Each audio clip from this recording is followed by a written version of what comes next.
Hello, everybody, and welcome. I am Raven Mist, a quantum Reiki practitioner and a live podcaster as well. Please like, subscribe, and share and tune in. And this is the Miss Lovely Judith Hope, backed by popular demand. And we're going to bring you some very powerful, intuitive guidance and some messages that Judith has channeled and has really dived into the Akash. And welcome, Judith. Thank you, Raven. Thank you for having me today. So glad to be back and to be with you again. Happy full moon, everyone. So I can briefly kind of introduce myself as Absolutely. well. Yeah, so I'm Judith Hope. I'm a channel for the Akashic Records, and then I'm also a Third Eye Activator. So my big focus with the Akashic Records when I work in them is channeling messages, but also galactic past lives, like really exploring your galactic past soul history, your past incarnations, and why you came to planet Earth, right? Because we are in a time of great awakening, and all of the souls that are incarnated here, for many of us, we're here for a specific reason. And so, really being able to dive into that and understand why you chose to be in a physically incarnated body at this time is really a big part of my work. Especially because many of us who are listening are star seeds, and so we were aliens basically. We were ETs, higher light beings, and we were with our star families on other planets, and we left those loved ones behind to come here and join Earth and have an Earth experience and help this planet ascend. And so that is my passion, is helping people remember who they are, right? Who they are before they came here and why they're here, right? And what their mission is and their purpose is, and then clearing any of their past life blocks as well. So yeah, and then third eye activation. I'm a third eye activator, so I love to help people understand their intuition and how their unique clairsenses work, because we all have a very unique third eye, and while some of our clairsenses may operate similarly, we all have our own unique way of channeling information. Our senses, some of our senses are stronger than others, some are primary, while some support others. And so that's my other really big thing I'm passionate about helping folks understand is, okay, how does my third eye work? How can I learn to use it? And how can I activate it to an even higher level? Because pretty much anyone on this planet, unless you are truly like one and connected with source, like there's always more room for third eye activation. So that is a little bit about me and the work that I do. That is so awesome. Also, too, and how you even left corporate and doing what you're doing now. Like, you want to talk a little bit about that? Just a little Yeah. bit? Yeah, of course. And so I worked in corporate for 10 years. I was an auditor. And so I worked for the first half of my career in public accounting, going around and auditing other companies. And then I worked the second half of my career in-house internal audit. And so while I enjoyed the work, like it's actually pretty interesting being an auditor. Like it's a very hard job too, because you have a lot of difficult situations to deal with. But it's really fun to go and like learn processes and try to understand like, okay, what could go wrong here, and how could we make things better? And you like before COVID, at least, I would travel a lot. I would meet a ton of people. Like I was different client sites. So it was really really fun. But I just felt like if I continued in it, I didn't feel like I would be doing the work of my soul. Like that is not why I came here to do. And it's interesting because I had to get a master's degree, I had to get a CPA license, and I had to take out a lot of student loan debt to do this. So I invested a lot in this career, and I was moving up the ladder. Like I had moved up the chain, but I was like, I don't think this is aligned, and I think I'm meant to do something else. And so I really had to take a leap of faith because, like I said, I was in a career where I had moved up, and where it was a career where you had to, have these certifications, all these things. And I had, when you move up the ladder, your salary also increases too. So I was used to a certain standard of living, and I had to really trust the universe that, hey, like if I leave and I do the work that my soul came here to do, like I will be financially protected as well. I will be able to continue having this lifestyle that I had. It was a very difficult choice, because when we live in the 3D, we only see the things we see and know the things we know, and we're told this story that you have to go to college, and you have to go and stay in the corporate world for X amount of years and just keep moving up the change. And that's what smart people do and good people do. And that's what we have to do to be secure, And so to just leave all that behind, like I really had to say, I don't believe in the matrix anymore. I believe in the messages the universe is sending me and that I'm going to follow my intuition.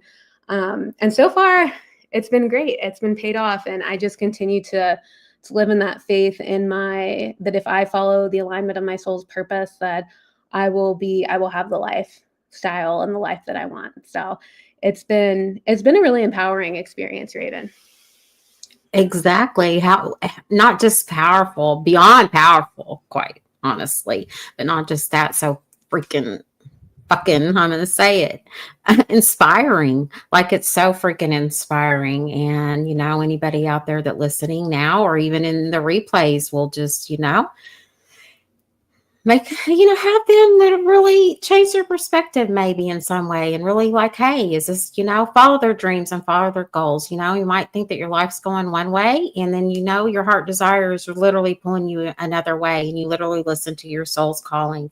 And, that's why you are here today as well. And it's so inspiring. So you are ready to dive into all the channeling that we have coming today?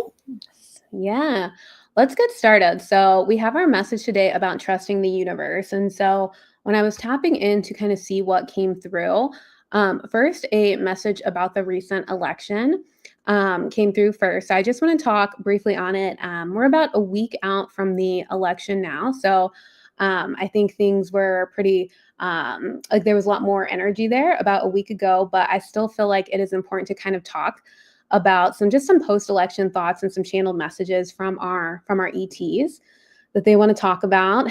And I think that the first thing that came through is probably no surprise to anyone, but there's just a lot of divisiveness right now and a lot of back and forth right now. And I think the piece that is also interesting is that what I kind of got is that this is what the higher powers that want to control us, this is what they want. They want us to be fighting, each other. And so when I say higher powers, I mean larger forces that are not from planet Earth. And I don't mean higher powers like your higher self or God or God source energy.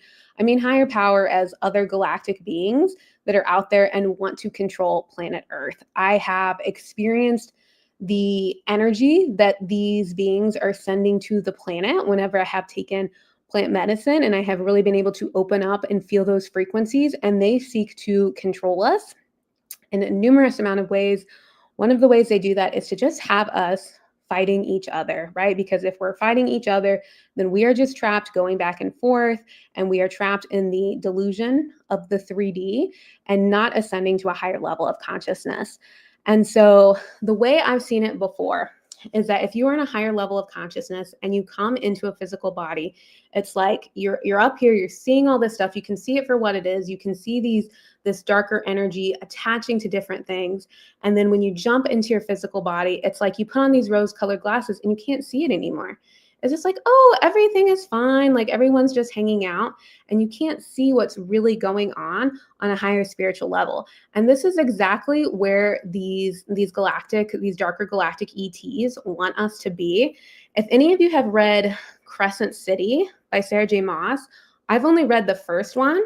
And the first one is where it's like the Astari, something along those lines, these like higher level beings that are from another planet and they want to control everything. That is the reference that I was given to what these groups that are trying to control Earth, keep it in the 3D, are doing.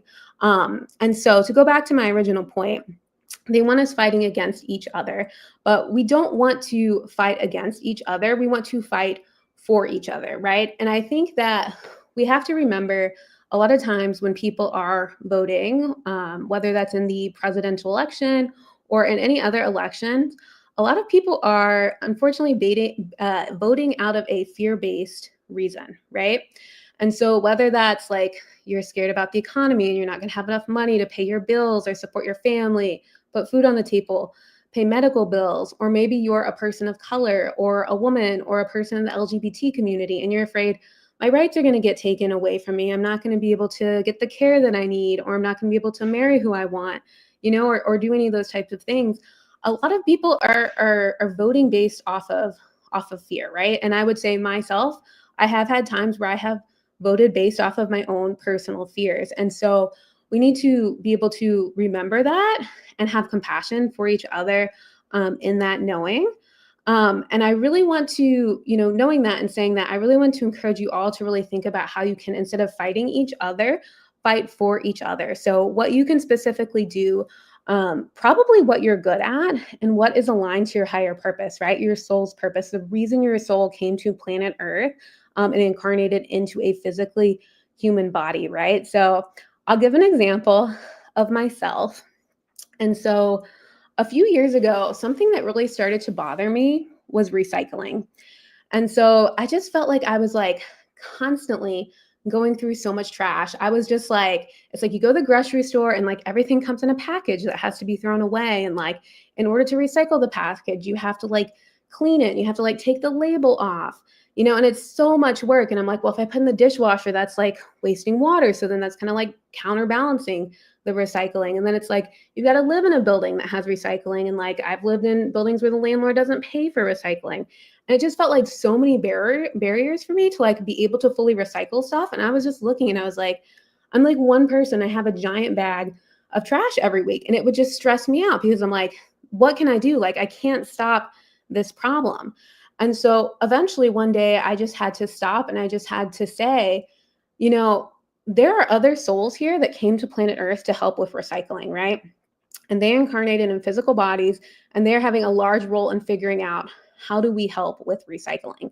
But that's not my soul's core purpose. And so I said, I have to be okay with the fact that this is a systematic, system-wide, large process problem that I cannot solve, right? And so like, while there are times when it's like, I can take 2 extra minutes and make sure something gets recycled instead of thrown in the trash. And when those cases come up, like, I definitely make sure I'm like, hey, like, let me get this recycled, spend the extra 2 minutes. And then, instead of just throwing it away. And I think that's great. And I'll do that. But overall, I can't solve the problem of recycling. And I have to be okay with the fact that the majority of the trash I'm using is probably at this point in time going to be put in a landfill. And so I provide this example because I think it can feel like that way with some of these larger issues that are coming up. And for me, I thought about how can I really help with like my soul purpose and why I'm here. And for me, I'm really good at third eye activation and clearing galactic past lives and then helping to like spread the knowledge of what's really going on out there. And so I was like, these are the things I have to focus on. This is why my soul is here and why my soul chose to come here, because our souls can't help everything when we're here. And so for me to do my part, I just need to focus on these things. And then through that, I'll be able to help the collective, right? And I was like, maybe with the recycling thing, like maybe I'll do a third eye activation for someone whose purpose is here to help recycling. And through that third activation, they'll be able to figure out, something to help that problem, so like maybe I can have an impact on it, but I don't have to worry about that. And so I just encourage all of you to think about, what am I good at? Why do I feel like my soul is here? And then devote yourself, to that, because that is the way you're going to be able to really help move the needle and really help with the ascension and collective consciousness and help solve a lot of the world problems. And I'm not saying like, obviously, like voting, writing, letters to your representatives, donating to organizations you care about, like those are all great things. And you should definitely continue to do them, and start doing them if you're not doing them. But overall, really finding and understanding your soul purpose and really devoting yourself to it is ultimately how you can help this planet, this country, the people, the most. And so with that being said, Raven, do you have any thoughts on that before we get into our kind of our initial message or our primary message? I totally, absolutely, 1000% resonated with just everything that you said, because the energy, and when you said, literally, I just had a conversation with Jamie and literally just talking about the rose-colored glasses. Literally, the rose-colored glasses have been pulled off in so many ways with so many, and when they are pulled off, it's like the initial action for people is like, what the what the F, right? So things are being played out, that, a lot of things have been played out. And the things of that is with the outside forces, like you said, they do want that, divide humanity, because they feel divided themselves. So they try to project that on. But also, too, it's order out of chaos, is it not? And there is being order out of chaos. It's going to take time. It's going to, it's all in divine timing, too. I know as human selves want it to be right here, right now, because we're so spoiled, because everything's at our fingertips, especially with all this AI generated stuff that's going on at lightning speeds, quantum timelines, quantum computering, all that, because that's where it's going with this Pluto and Aquarius that, that we're embarking on literally as we speak, literally like the 19th, like it's going to change, and when it's been in when it has been in the last degree right there in Capricorn, it's like, okay, all these structures and all these institutions and governments and outside authority has really put all these restrictions on everybody, every platform, everything.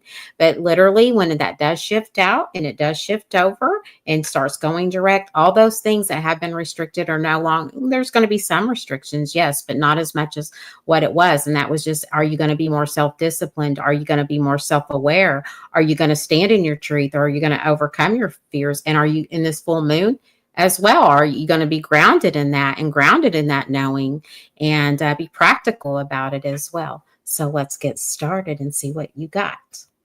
All right. Yeah. And one thing you just brought up actually will come through at one point, and that's like how slow timing can feel on this planet, especially if you've been a starseed on other planet, or you've been on like higher dimensions and things just work much faster. Like there are some like levels you can go into when you're in spirit form where you just say something, you want something to happen, and it happens immediately. And that is not how it happens on Earth, as we all know. So that is part of why it is so hard to trust the universe to deliver, which is our message for today. So, trusting the universe to deliver, you will not miss what is meant for you. So, we really want to take some time today and just kind of talk about how sometimes you just have to sit back and just trust the universe to deliver what is meant for you. So, this comes up in multiple areas of our lives, and typically there's some fear a lot of times related to this waiting, but I think where you hear about this concept a lot is actually in romance, like a big one, like finding that right partner, or your soul aligned partner, or your one true love, like really finding that person and wondering when you're going to find them and if they're out there. And I think it's important to note that not all of our relationships, but many of our relationships, most of our relationships, we have made contracts for those in the Akashic records prior to our incarnation. So a lot of these relationships we're going to have, these people they're already out there. They're just waiting to find us. And you can have relationships with people that you didn't contract, in the records. When you were a soul, you can just meet someone and be like, hey, like, you're really cool. I like you. Like, let's get into a relationship. Like, that can definitely happen. It could delay. Another relationship that you did contract into doesn't mean that other relationship isn't going to happen. It's just not going to happen in that timing. Right. But it's interesting because I feel like this comes up a lot, and with romantic relationships specifically, and we'll talk more about this, but those are things that are highly contracted into the Akashic records. This also comes up with like jobs, like when am I going to get this job or this promotion, that I really want? Money, like the way that money works in your life, it shows up in your natal chart. And I know Raven could probably talk to that a lot better than I could, but also your relationship to money is often something that there is some forefront from the soul about, based off of the lessons that you want to learn. So like, if you want to learn lessons about that you would need to not have a lot of money in your lifetime, that could be a reason that you don't have a lot of money. Or you want to learn how to kind of come up from the bottom, then you have to start at the bottom if your soul wants to learn that lesson, right? Or if you want to learn how to manage wealth, then you may actually always kind of have money consistently coming into your life, right? Like that is stuff you have set up, and that the universe will deliver based off of, what your soul has wanted to learn prior to its incarnation, right? And then just other opportunities as well. Sometimes we have to trust the universe to deliver those. So, like I mentioned, from a soul incarnation and Akashic records perspective, these things are predetermined prior to incarnation. So they are literally written into your record for you as contracts. And let's remember that contracts can be broken, right? Just like here, we can sign a contract, we can break it in the 3D. We can also break a contract in the Akashic record. So never feel like just because you have a contract, you have to fulfill it, because free will of you and a human body ultimately trumps all of that. But if you do have a contract, there is probably a good intention behind it, and so it is likely that that contract will be fulfilled, but not 100% necessarily has to be fulfilled because of free will. So my next point is that we make all these contracts prior to incarnation, and especially for starseeds who have been in higher dimensional planets where things move a lot faster, when we get to Earth and we see how slow things go, it just feels really hard to manifest, and it just feels like you're waiting forever. And so, like, for example, like one thing I've personally had to deal with is like making a doctor's appointment. So like sometimes you have something and you're like worried about it and you want to go get like checked out and see like if you're okay, and it just feels like there's so many steps between you like identifying the problem and then like actually going to get it, like getting the result. Like you have to, like a lot of times it's like you have to see multiple doctors, or like you need referrals, so you have to have another doctor appointment to get the referral, and then it's like they got to figure out which test, and then it's like they got to run that test and you got to wait 2 weeks for the results, and then they have to run another test just to verify that the first test. And it's just very, very slow the way things work in the 3D. It's the same way with like work and multiple steps. Like if you're working on a project, it's like there's multiple touch points, right? It's just very, very slow. And so I think when we take this back from when am I going to find the right partner? When am I going to find the right job? When am I going to manifest something? Money, when am I going to get finally whatever it is that I want? Like you have to remember that like things here on Earth are so slow. So even if that is in the process of manifestation, it just might take a really long time. And again, especially if you're a starseed, this amplifies that feeling, because at your core, you're like, why is this taking so long, right? And if you're a starseed who's had future lives where there's like way better technology, or even on other planets where they had better technology ancient, it's like, why is this? What's wrong with the technology even? Like even the technology and like all the things you have to do is just like, it's so slow. So, we're completely asleep right now. We don't remember that our soul has these things planned out, right? So we come onto Earth as a baby, and our third eye is very open. We know all this stuff. We can talk to spirit beings, and then it slowly starts to close. By the time you're 5, 6, 7 years old, like your intuition is pretty much like, it's gone from open to like very small, right? And we just get those like gut feelings and stuff. And so we're very much asleep. And so if we haven't really like taken the time to like spiritually awaken and going through that process, we just don't remember that, okay, well, I don't really have to worry about finding my partner because my soul planned for me to find my partner at age like 42, and I'm 28 right now. So, I have these next 14 years to do something else with my life. We're just really stressed out about like, oh, I got to find my partner now because everyone says you have to be, married by age 30. And so I feel like that is when we have the soul amnesia. It makes us just completely forget that our soul actually has a plan for everything and divine timing based off what they want this experience to be. All right. And so I want to go back quickly to our ETs. So when I was opening the records, I had some ETs come in. One of them showed himself to me as Yoda. So he kept switching back and forth as like baby Yoda and like older Yoda. But he just wants to remind us that all of this is written in the stars, right? And by written in the stars, also written in the Akashic records. And that it just really, it just because all of this takes a long time, it doesn't mean that it's not written into our plan, right? As a soul. There are also multiple paths to get to the same place. And all of these paths are actually planned out by our soul prior to incarnation. And so, it's like thousands or more paths that we can take to get to where we need to go in this incarnation. And it's just like, which path are we going to take? So that can also change the timeline of finding things, or of things happening, right? We could like, there's some paths that it's like what we want, it'll take us right there. But then sometimes it's like, well, we took this decision, then we took this and this and this, and this, and then we had to get there, right? And so I think because of multiple paths, sometimes things can take longer than we think as well, but we'll still end up there. It might just take longer based off of our decisions or just what ends up happening in our life, right? And I think too, it's really interesting when it comes to, I do want to delve into the romantic partnership thing, because I just really think that this is an area that it just has always really resonated with me, like trusting the universe to deliver the right person. And I think there's so many reasons for this, but I'm just going to go into a few of them.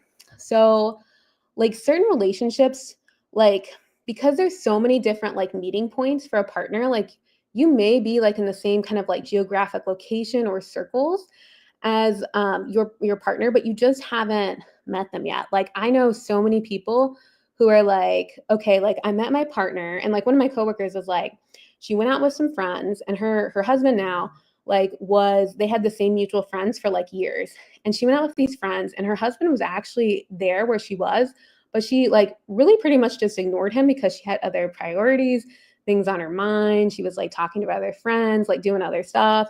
And then like 7 or 8 years later, she didn't see him again.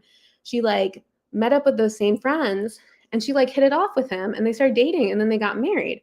And so it's like that could have happened 7 years earlier, right? But it didn't, and they spent all this time, and then eventually it's like, okay, now whatever has needed to shift, whatever needs to have change has happened, and this time they connect, they're actually going to start that relationship. And so there's so many reasons, for this. Maybe they weren't at the right frequency to be able to have the relationship they want to have. So like, for example, like in the Akashic Records, they say, I want to have this relationship with you. This is what I want this relationship to look like. But it can't look like that because either you haven't learned the lessons you need to learn. Maybe that's an internal learning, right? Or maybe your frequencies are off because something happened to you and it brought your frequency down and you need to heal it. Or maybe that person said, before I'm in a relationship with you, that soul said, I want to have a relationship with this other person because I want to, whatever lesson or past life healing my soul needs to have, I want to do it with this other person, and then I'll be ready for you. And they haven't had the other relationship yet. And so it could be something like that, where the stuff that hasn't occurred yet. The frequencies don't match. There also can just be like a timeline delay too. Like maybe these two people were going to be together, but then one of the person like had a family member fall ill, and they were like really devoted to taking care of that family member, right? Something outside of their control. And then they were able to get into that relationship. And then after their family member is better, a year later, they're like, okay, now we can get in to the relationship together, right? And so there can just be like timeline delays as well. And so with that being said, I think romantic relationships are, we talk and we hear about this a lot, but I actually had an interesting experience myself with a coworker, where basically when I left a job, I had the job I ended up taking up later. When I was interviewing for that job, I had 2 options. And it's super weird because these 2 jobs that I could take, I would have ended up working with the same person at either job for about 6 months. And that's because I had a soul contract to clear something with them. And so the universe basically provided me like 2 different opportunities to clear this soul contract. So I had to do one or the other. And so it's interesting because a lot of times you might even know it, but like there are just so many options, like whatever soul contract you need to fulfill with a person or with a job or whatever, like there will be different ways to get you to that person, to that experience. And so it doesn't just happen in romantic relationships, although that's where we talk about it the most. So with that being said, Raven, what are your thoughts on all of this? Oh my God, I love this topic among so many, but this one right here is very prominent because, as we do intuitive readings and things, Right. So many ask for when am I going to meet my one, my twin flame or my soulmate or yes. And it also happens to do with, like you said, the caution. When you brought out the example with your coworker and how they met up 7 years prior to that. And she was so focused, so busy and things. And that just is a perfect analogy with that, because literally that 7 years, but prior before that, there was things that they needed to go through to learn, to grow, to circle back around literally and say, okay, we're going to try this. This is why this is going to be this way. Their soul contracts did that, but also too, we're going to come back around in 7 years. And this is when we're,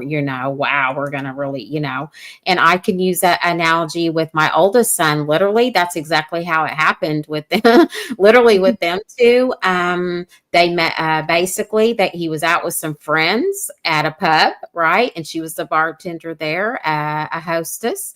And basically this guy said, hey, I know you would really like this dude or whatever. So she goes, oh, okay, whatever. And guess what? They met, they were inseparable that night, and got married. And, I have a beautiful granddaughter and she's 7 years old out of that. So yes, it does happen. Like they just knew instantly that, hey, we've had a past life together. Yeah, he never ever got, been married before, but in a lot of other relationships and things like that, but not literally like legit, let's get, buy the ring, let's do this, and did it like that on a whim. And it's funny because he's my Taurus and it's a Taurus full moon. So they need, they're very simple and they're very loyal and they're very grounded and very down to earth, very practical, and they're very trustworthy, and they're very protective too, but they're also very stubborn when it comes to certain things, not all things. But yeah, but when you push their buttons, they've had enough, and they're pretty stern about that as well. But yeah, that's a great analogy, and it literally does happen. Like we have these soul contracts with with even our like you brought up with our coworkers or our business. Like in business, like it might not have worked at this time or collaborate with this time, but who knows that it can when the frequency, because everything is energy, right? And when the frequencies line up and it's supposed to match up, you know, then yeah, that's when divine timing literally does happen. It doesn't happen right here, right now, not in our time. And there's so many reasons for that. There's so many lessons that we do have to learn to go through that process, whether we like it or not. That's what we're here for, because, this is a karmic life that we're living. And, it's just balancing it out, that's what it's all about. Yeah, and I think Earth is so dense that it's such a good place to be able to kind of learn some of these lessons and do these things. You can, like, one Earth lifetime, like you can learn so much and do so much in this lifetime. It's basically be like 5 other lifetimes on another planet, because it is so dense and we don't remember who we are, and like you have to deal, with so much. Like it was crazy. I was driving the other day and there was a spider in my car, and it looked like a spider that could like bite someone, and like it was hanging down in my car. And like to me this is like a freak thing. Like why would there be a spider in my car? And I like was driving and I was like, oh my god, like I need to like swat that spider with like my napkin. And I was like doing it, and then I like accidentally almost rear-ended this guy who was like parked, and I was like, holy crap, like oh my god, like, but there was like this freak thing going on in my car, and he started like yelling at me and just screaming at me bloody murder, you need to pay attention, you need to pay attention. And I was like I could see him, he was like in his rear mirror looking at me, rear view mirror.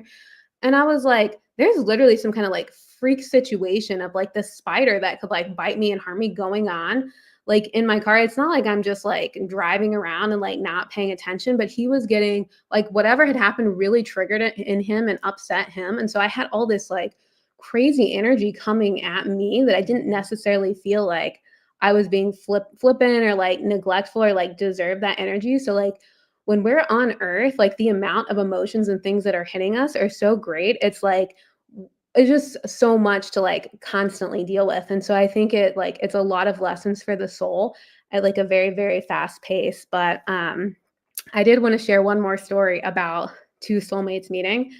And so this is someone that I only met her for like a week. I did an art camp with her. I went to Sweden and did an art camp, and she taught us her art technique.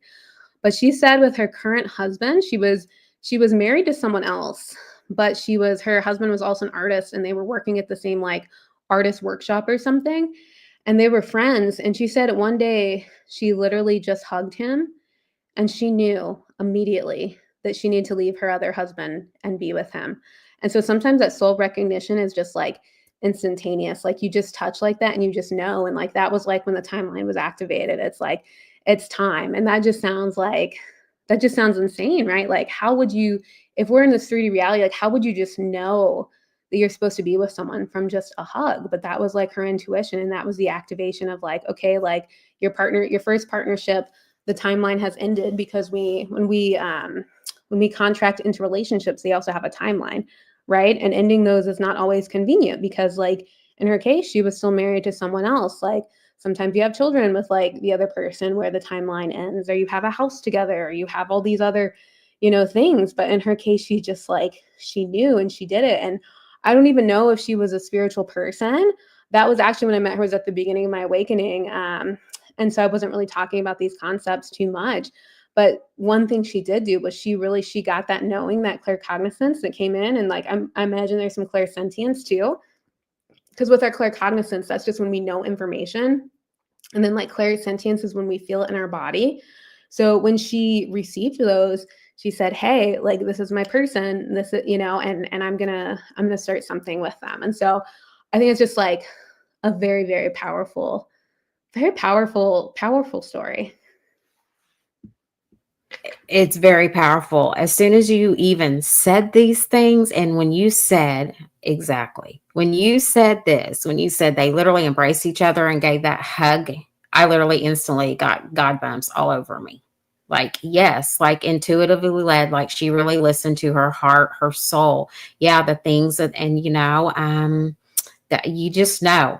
And people will say you're crazy or whatever. A heart never lies. When your heart truly feels that with every fiber of your being, a heart never lies. And, everybody, that's the thing too, when you brought up soulmates and things, everybody has this red ribbon. You have a red ribbon that you are so contracted with, and that red ribbon will never be severed, that who you have that soul contract with, like it just never will be. And it's a beautiful thing, that red ribbon always, yeah, I need to wake that up. But yes, it is very, very powerful. And yeah, in the 3D world, you have to go through the legal systems and things, and there is restrictions. That's Saturn. That's when Saturn comes in and says, okay, we have to take care of these 3D things and these government institutions and these documents and things, and go through, the judgment, the judicial system, to clear these things up. But love is love, and your heart never lies. And when you know, and that's just a beautiful thing. I think that is just beautiful. Yeah, and I think for me, like, one thing, like, I've had when it comes to, like, waiting for certain things, like, even though these things are guaranteed, like, from a 3D perspective, like, they don't feel like it, and so I feel like with me, there's been just a lot of struggle of back and forth with my soul. It's like, "Why are you making me wait for this to happen?" Or, like, "Why did you put me in this position?" Or, like, "Why did we have to come here and, like, do this? This is so horrible," and, like, that is what the strength card in the tarot deck is about, or one of the meanings, at least. It has several different meanings, and I actually didn't know that was in the meaning until I've been reading tarot for a while. But so basically, like, the higher self is like the woman who is holding the lion, and then the lion is the ego, right? So it's about that kind of that battle between the soul and the ego. And so I feel like, and I've seen this with a lot of my clients too, that have been on earth for like lifetimes, and they're just like, why am I here? Like, what am I doing here? And so I feel like there's so much struggle and there's so much battle. And it's interesting because as much as we want to be like mad at our souls and rebel against them and say like, hey, like, I have free will, I don't have to do what you want, or why did you want to put me through this? You have to remember that you are here because of your soul, and you are your soul, right? And I think it's so interesting because, so for me, I grew up like very religious, and then I left the church in my early 30s because I just didn't agree with the ethical values of the church. They were not in alignment with my ethical values. I don't agree with the way they frame spirituality, at all. And so it's interesting because when I grew up in the church, I was always taught the like the concept of God's will, right? So like, this is God's will, and this is what's going to happen with you. And there's not a big man in the sky just making decisions, but it is interesting because there's some grain of truth in that statement and the way the church looks at it. But it's really like, to me, it's always felt like becoming spiritual is like the will of my soul. Like, this is what my soul has decided it wants to do on the planet. And so as much as I have free will, like it's still the will of my soul and what my soul wants to do. And like, when I come out of my body, I'll be reconnected with my soul, and I'll remember all of that. And my soul will be like, like, wow, I get to reflect on this incarnation, because after we come out of our bodies, we all go through that soul review, right? Where you take a look at like your whole life, your timeline, the incarnation, everything that happened. You really start to understand the different karmic links and things like that. And so I feel like, even though I've always wanted to rebel against my soul, I've kind of had to come to terms with it, that it feels like there is some higher level of power out there that has some control over what I do in this lifetime and the experiences I have. But I will say, leaving the church, it made me feel so much better, because it's not some big man in the sky that's just deciding what everyone is going to do. It's actually me. Like, if it has to be anyone else, like telling me what to do, at least it's me, and it's the higher version of me. And so even though I still struggle with it sometimes, I feel so much better knowing that the person calling the shots, it's not really a person, it's a giant body of energy, right? Of light and energy, because that's what our soul is. At least it's me, right? I'm the one doing it. So I just wanted to explain that, because I know a lot of us, grew up in really conservative religious backgrounds. And I mean, I think you can most certainly still connect with God source energy, with your guides, with Jesus, Yeshua, with other ascended masters through the church. Like, don't get me wrong, when I left the church, like, I continued to pray and to connect. And oftentimes I felt like I was connecting with the same things, but I think you get a lot more autonomy when you think of it from the perspective of your soul, like kind of choosing your incarnation, choosing these things and then helping to deliver them. And I do think the soul cares about us, like they do, obviously. It's more than like a parent-child relationship. So like, this is who I am relationship. And so there have definitely been times where I feel like my soul has had to step in and be like, okay, like, let's turn things around a little bit and keep them from going too far off track. So I don't know. What are your thoughts on that, Raven? Oh my gosh, I just love this because we're really diving in today, and we need to. This is like Taurus being very thorough. It's so funny. I love this. I absolutely, because we are free will and we are sovereign, right? And this is well, with our human selves, we just know, I know for my own self, this is how I look at it for my own self. I know that my soul chose to be here time and time and time again for lessons and reasons, for these soul contracts, for us to fulfill what we're supposed to fulfill here on Mother Gaia. And that's why we're here in this physical realm. And it is so dense and it can be so dark, but we are the light, right? We are that light and we are that dark.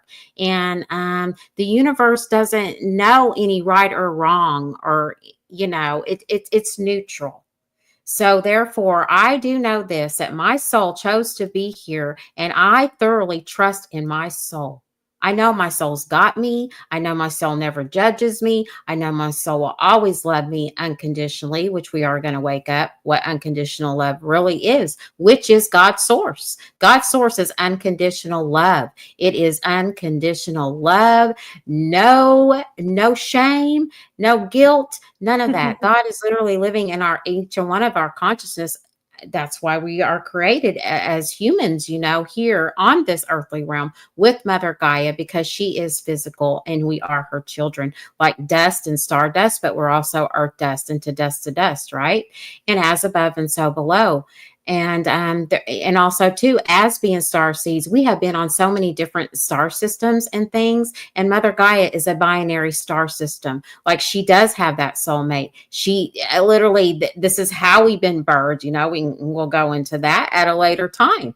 But literally, this is how humanity has been birthed. Literally, everything is God's consciousness. We are God's consciousness. We're galactic consciousness. We're waking up.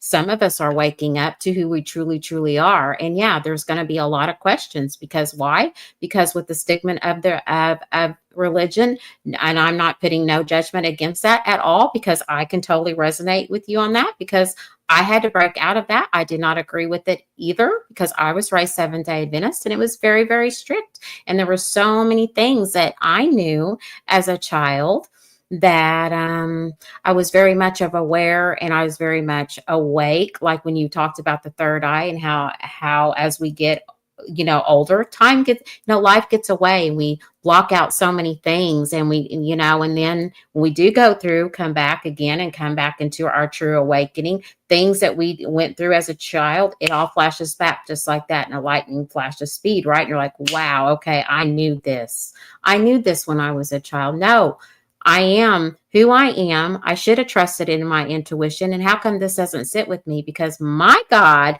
loves me unconditionally. When I was in church, I was not going to go to HELL because I breathed, or because I was committing a sin, because I'm just here and I existed. That story just did not make no sense to me whatsoever.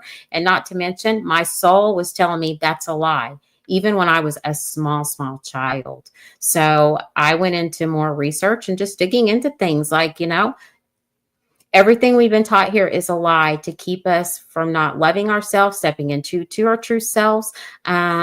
Like sex is taboo, and sex is dirty or naughty or anything like those things, to make you feel guilty, when it is literally how you manifest. It's your life primal source, and it's your kundalini. And when you root that and ground that and get balanced within that, and really go into your shadow work and really heal that inner child, that's what you come here for. And no, our parents or even our generations from line to line did not even have them tools to even concept. But hey, if you do and you get awakening to that, then what the fuck are you or me going to do about it? That's why we're being awoken right now. So many things are happening at lightning speed. And yes, it's hard to catch up, but also too, pull yourself back and really reflect and really discern and have that inner and understanding. What do I really want? Do I really have to do these things? What is it serving my purpose here? What is my motherfucking purpose here? Sorry for my French, but Raven's just throwing it out here. Yeah. And And it is Taurus. Taurus is about, speaking the truth and getting grounded and empowerment and things like that. And it's a very intense moon, but also too with all these other planets. But it doesn't have to be. You have your full moon release ceremony tonight, or however you practice your ceremonies or your rituals, write whatever you want are finished with, and you just want to write it down and release everything and every aspect of your life, right? And burn it and just let it go. Let it go, because it doesn't even, and feel how purifying and how freeing and how cleansed that you literally will feel. Literally. I love the full moon, and I love burning things. It's, to me, it's like one of the easiest ways to physically release. Fire is so powerful. So I'm almost like, I have a couple candles with me, and I'm like, should I, because I'm nomadic, I travel around, and I'm like, should I write something I want to release in the full moon and burn it in one of my candles? I might, but it's got to be, my candles are pretty small. It's going to be like a little tiny piece of paper, because I do not want to start a fire. I've done a ritual before that got out of hand. And so ever since then, I'm like, I am all about fire safety. Like, I love, love, love fire safety. But there's one more thing that I kind of wanted to touch on with all of this. And I think the reason that it is so easy for different religious or spiritual organizations to kind of say certain things about spirituality and have them believed at a mass level is because of the density of the planet Earth is, and our third eye is calcified, and we can't connect and remember everything until we go through that awakening process. Because when you are, so I'll just share one of my past lives, right? So I was on Lyra, which was the first planet in this galaxy to have like actual humanoid life forms on them. They were mainly like cat humanoid life forms, and it was unfortunately destroyed by the reptilians. I was on Lyra whenever it was destroyed by the reptilians in that cat humanoid form. Why I love Hello Kitty also, but I was on that planet and I was able to escape on a spaceship, traveled out, ended up in Orion, ended up all over the place, right? Which is pretty common for Lyran starseeds to have done that. But I remember that when I went into that past life, and this one was actually one that I had another reader reading for me, but whenever I had a lot of family, friends, loved ones on Lyra that were destroyed when I had escaped. And it was interesting because I was at a higher level of consciousness, even though I was in a physical body. So I knew that they were going to die. Their soul was going to leave that body and their soul was going to go back to source. It was going to reconnect with God source energy, and it was going to be able to reincarnate again. And so the way I understood it is like the grief and the pain of them being in that physical body was not there, or was still there, but it wasn't there like it is on Earth, right? Like, because I knew the truth. It wasn't me sitting here and wondering, will I ever see them again, and those things. And like, and if you have an awakened third eye, you can still have a relationship with someone who has left their body and is on the other side. So I think when we're in this lower level of consciousness, I think it can make things harder. Number one, because we can't connect to souls that are not in a body as easily. So it makes the grieving process when there is a death of a loved one so much worse. And it also just enables people who want to control and restrict spirituality, because on Lyra, on a planet like that, like you couldn't even make up a religion like that because people would know the truth. Like you would just know, you'd be like it wouldn't even be possible because everyone would be able to know the truth. Like on Arcturus, where it's like a hive mind consciousness, like that wouldn't even be possible like at all because everyone's sharing the same mind, right? And like I think about going to Arcturus. That sounds terrible. Like that sounds terrible for there to be like one hive mind that not have our own minds. So that's a good part of the Earth experience, because you get to have your own mind and your own thoughts, you know, and not everyone can hear what you're thinking all the time. So I just kind of wanted to share that, kind of to put a bow on it, Raven. Yeah, exactly. And I love that, because I love how you brought up the Lyran race, because it is true, because that is that is the first one of the many of galactic wars, but that's literally what happened. That's literally what happened, because they were in it's a totally different parallel universe. It was a totally different timeline, and they were more into their higher consciousness of one with God's source. So yes, they knew you couldn't, like, truth. It was all about truth. It was truth and unity, one love, one tribe there. And it was also a tribe, and they had a lot of pride, because I had a lifetime there too as well. So I do very resonate with that, very much so.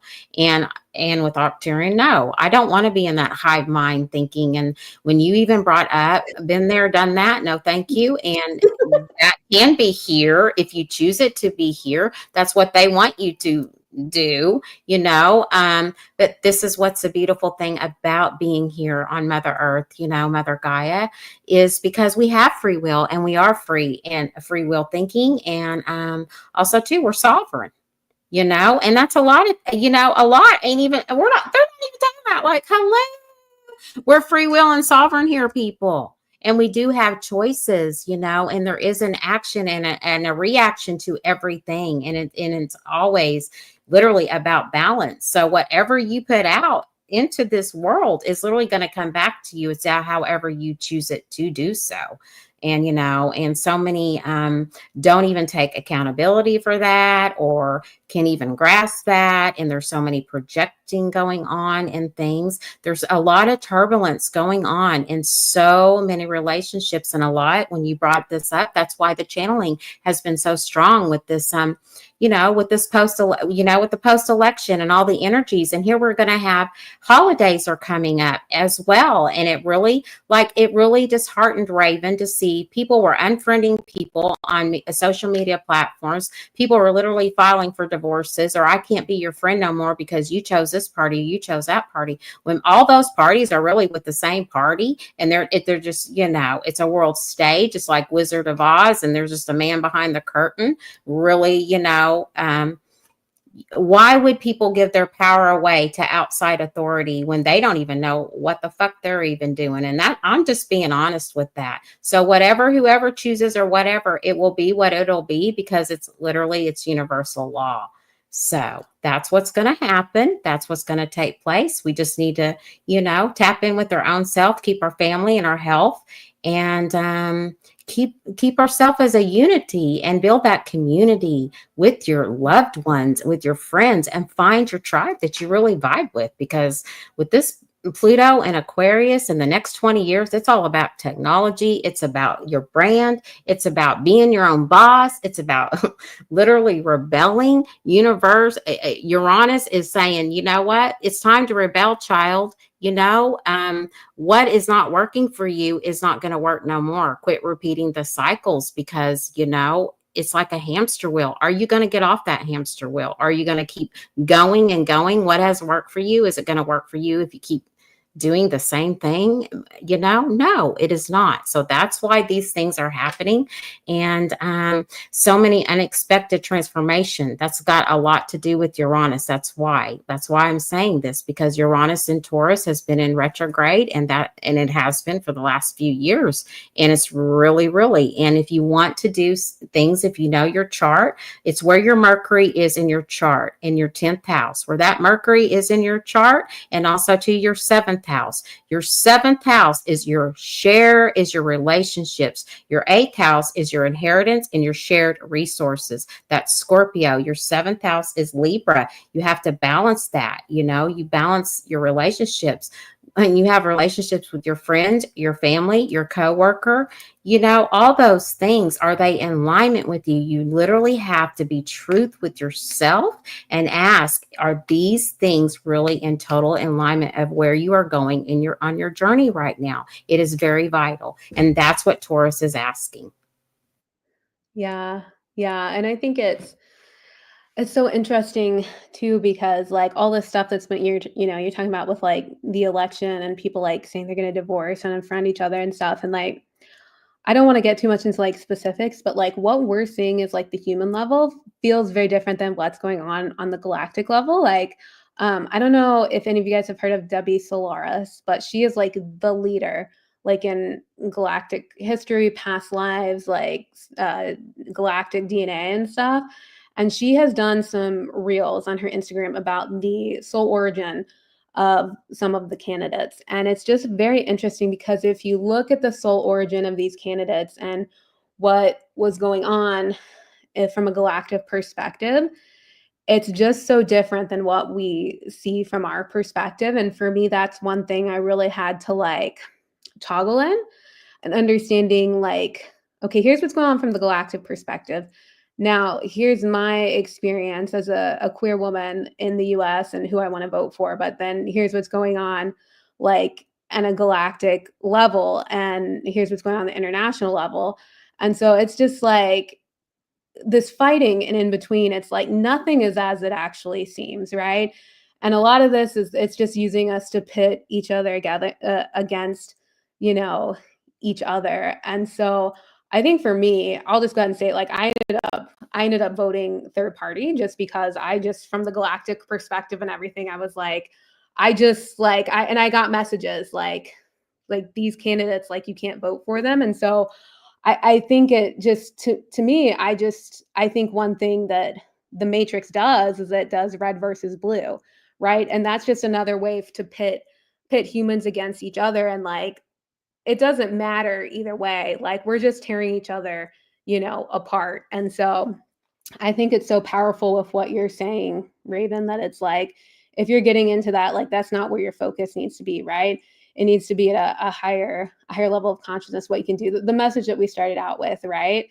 And so I think it's also so interesting.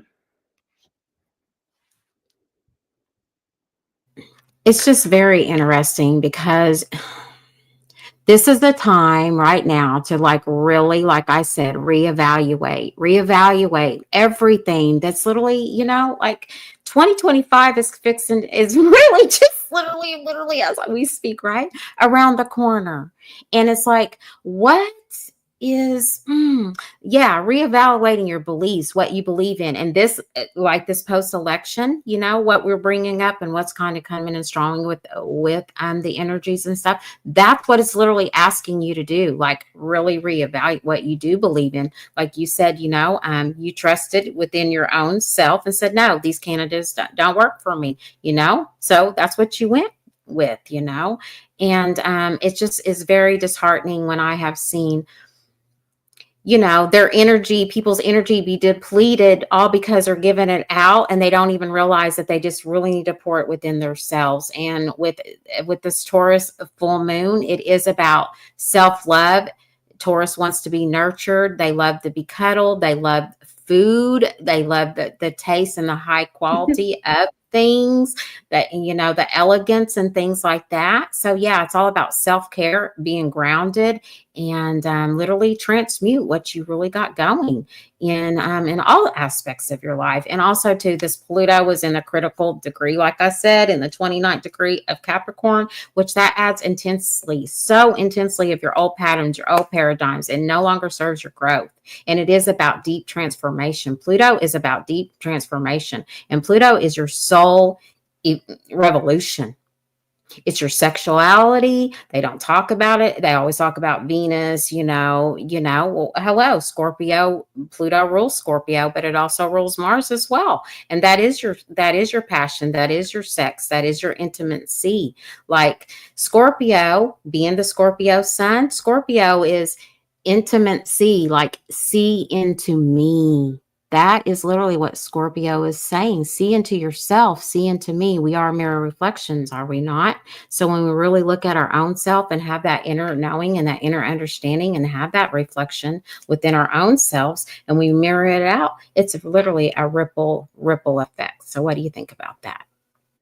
Yeah, no, I love Scorpio energy. I think it's such a bad reputation, because I feel like the shadow side of Scorpio energy is just like it's so intense, right? That it's like, and it's like the jealousy and these kind of like very like toxic types of behaviors, but like that's only like the shadow aspects of it, right? But it's like when you bring it into the light aspects of Scorpio, I think it's such a phenomenal time and like transformation, like the death card in tarot. And then like Scorpio, like the transformation to me is just like it's such a phenomenal process. Like that's part of the reason we're here on earth, is like to transform and to like remember and to like grow into new and different versions of ourselves. So I think it's just such a like a powerful time of the year. And I also feel like, to your point about like the self-care and stuff, like it's so nice because it's getting darker and it's getting colder.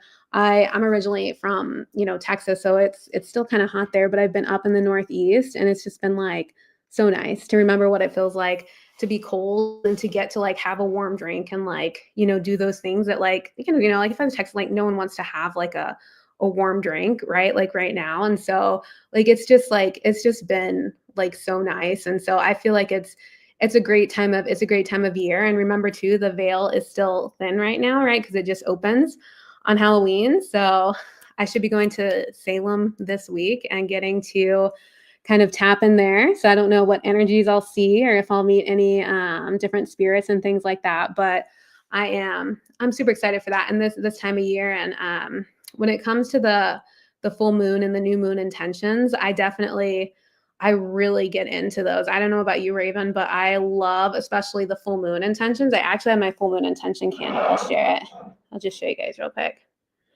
It's from September. I had my like Dias de los Muertos Halloween candle, and I did it. And so I've been just burning it. And I think there's no more fun. I love candle magic, right? Whether you're burning the things you want to release or you're making intentions, like infusing your intention into the candle and then it manifests as you burn it. Like fire to me is just one of the most powerful elements for release or manifestation. So I definitely encourage everyone to do all the rituals. And if you have any questions about setting new moon intentions, like I love that stuff. So feel free to comment, message, anything like that, like new moon intentions. I love that stuff. Absolutely. And I was going to say that too. I love to work. I do candle magic as well. And just setting your intentions into that fire. I'm going to bring up the fire because I love it because we're all those elements, right? And when you call in, and Raven works with the elementals like crazy.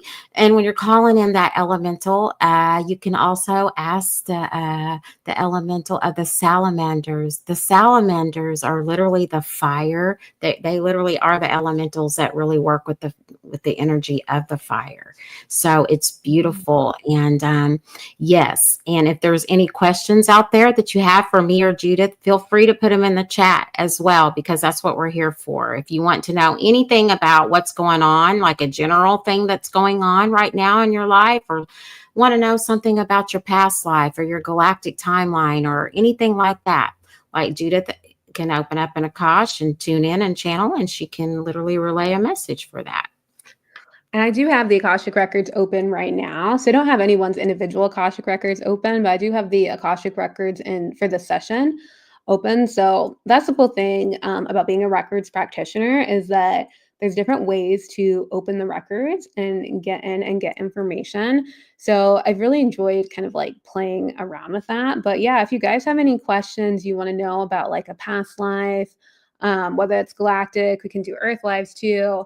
Definitely drop those in there, but then also too, lots of spirit guides around us as well. So it doesn't have to be past life stuff. If you have questions about other stuff, definitely drop those in as well. I will say that I don't know if everyone here knows what the Akashic Records are, so I can give a little background into what that is, if that'd be helpful. So the Akashic Records are basically a giant database of like everything that's ever happened in the universe ever. Now, most of the time when we think of the Akashic Records, we'll think of it from like one certain soul's perspective. So like if I open up my Akashic Records, I'm going to go into basically like a recorded database of like everything that I've done in this lifetime and every other lifetime. So every comment I've made, every email I've sent, every decision I made, every action I took, every thought I had, like it's all recorded in the Akashic Records for this lifetime. Now also all my other souls incarnations are also recorded as well, right? So every single person has this. For me, the way it looks is that my Akashic Records for Earth, they look a certain way, and then I go out of a door in them, and then I go up into my galactic records. So my Akashic Records is kind of like a hobbit hole. Like I literally have to like go in a trap door, walk down a ladder, and then it's like a library. Whereas my galactic records, it's like I go in through this portal that's like the galaxy in the back, and I kind of go out into like outer space, and there's this building that I'll get and I'll go up into to access my galactic records.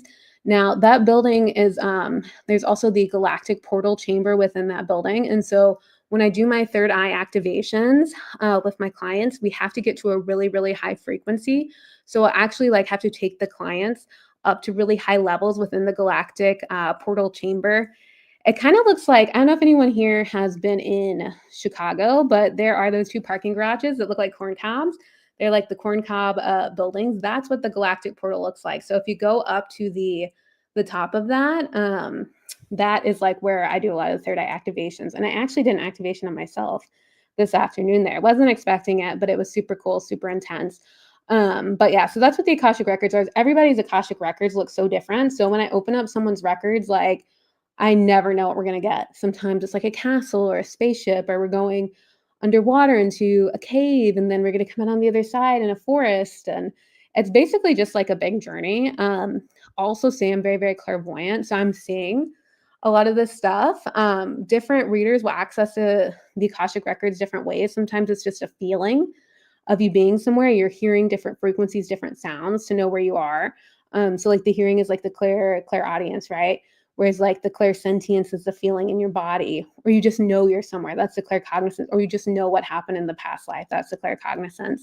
So, and these are the type of things I work on with the third eye activations, helping people activate these clair senses. So that's what the Akashic Records are. You can also use it to open up, something that's like, oh, I'm going to buy a car. So I can look at the Carfax, which you always should do. But I could also go in and look at the Akashic Records for the car and see what has happened to it. So there's that. If you're buying a business or if you're running a business, you can look at the Akashic Records of the business. When I used to audit businesses, I would look at the Akashic records of the business just to understand kind of, what's going on behind the scenes, things like that before I began the actual audit. So you can use the Akashic records for a lot of different things. So yeah, if you have any just like general questions about the Akashic records, please feel free to drop those in the comments as well. All right, I see a question from Claudia. I want to know what will happen to me after my full moon ritual. All right, Claudia, so you are seeking some guidance from your spirit team in the Akashic records on what will happen to you after your full moon ritual that you performed? All right, so let's see, calling this in for Claudia.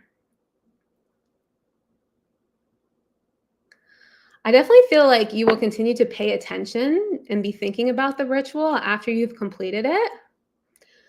But it feels like you have to go back to kind of like your day job or something that takes up a lot of your time. It feels like some type of coaching or like mentorship or like running a team, but it feels like you're like in charge of or responsible for a group of people. Feels like you have to do a lot of like speaking out as well. I feel some throat chakra activation. And let's see here. So you're kind of you're still paying attention to the ritual, but then you also have to kind of go back to your responsibilities here. Something will catch your attention. It'll be someone external kind of telling you, hey, like, look over there, like something's going on with the ritual.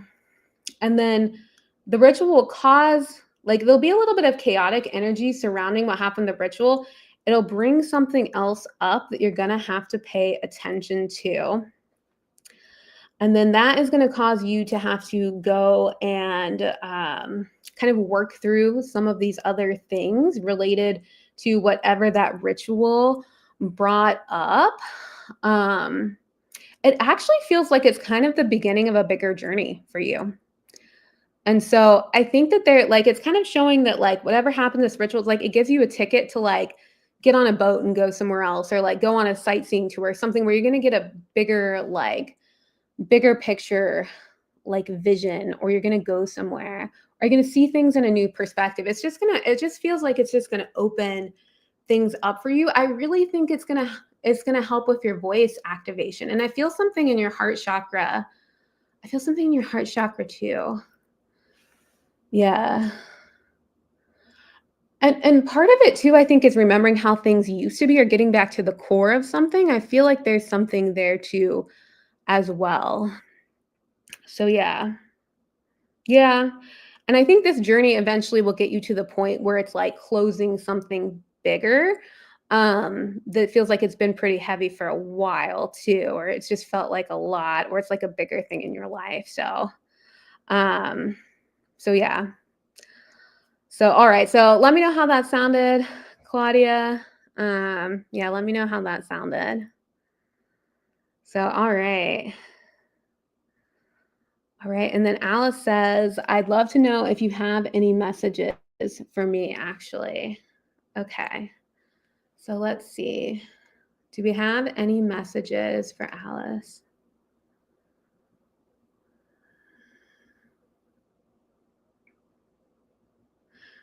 It feels like there's something that's kind of like trying to like bring you down or pull you down. Like I feel like it's like you're trying to like come up, you're swimming and you're trying to like come up for air. And it feels like it's like you're kind of like breathing in the water and kind of like gurgling it out a little bit. So let's see. It's something, it's like even when you're like, they're showing me like in water and you're like trying to swim out, like even when you find land and you like get out onto the land, it's like whatever this thing is, it's like still pulling at you. So I don't know if you like have something in mind that like whatever this is, but it's like this thing is like pulling you back into the water and trying to pull you down. Like this is very, whatever this is like very forceful. And it feels like even when there's like new opportunities, like it's still kind of like, it's still kind of there. It's still kind of there. So let's see. I'm just going to do some of this just to like move it a little bit because it's so strong. But yeah. Yeah, it just feels like something too related to like work and like maybe just feeling like it's a journey that's kind of like circled a little bit or something like that. but just like, I think too, there's like an urge to like here too, to like jump and take a risk and like go on some type of journey as well. Like I definitely feel like some of that energy is there for you too. And I think when you try to see the opportunities there, this thing, whatever it is giving me like reptilian or swamp monster or something is trying to like pull you down. So, okay. All right. So let me know how that sits. Claudia, even better, I want to know if all my spiritual gifts from my past lives are getting activated in this lifetime. All right. Okay. So, will Claudia's spiritual gifts from my past lives are still getting activated in this lifetime? I just want to, before I answer this question, I just want to say, like, the way it's phrased, if all my spiritual gifts from my past lives, okay, so it doesn't say all my past lives, because we have so many past lives, it would be very difficult to activate them all. I'm not saying it doesn't happen. It definitely could, and it does happen. But just the sheer amount of past lives we have is so great, right? But let's see. Will all of Claudia's spiritual gifts from their past lives be activated in this lifetime? It's definitely something that is wanting to be released and to come through related to voice and throat chakra. Something about frequencies coming out through the mouth. And they're pretty strong, Claudia, because it's almost like when I see them coming through, it's like some like opera lady singing and it like breaking the glass.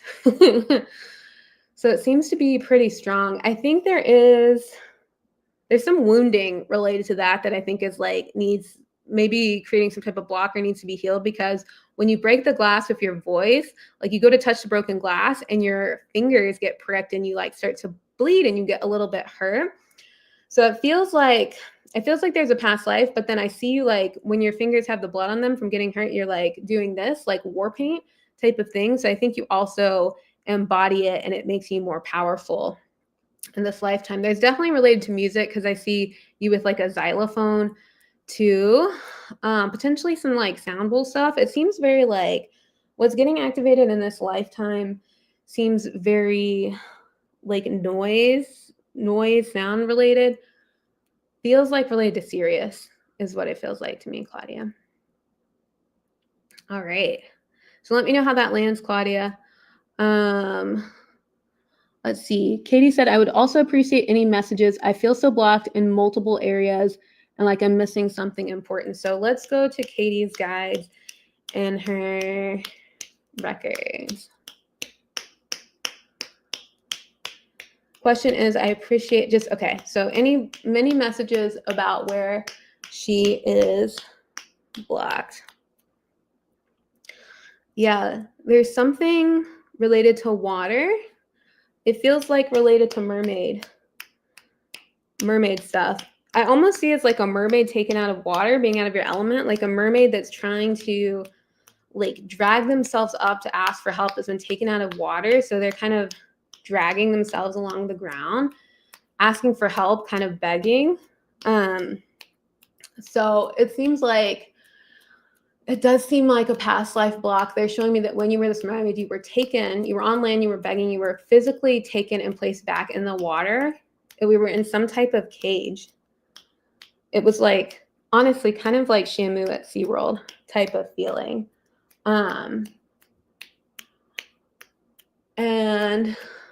what is this affecting currently in Katie's lifetime?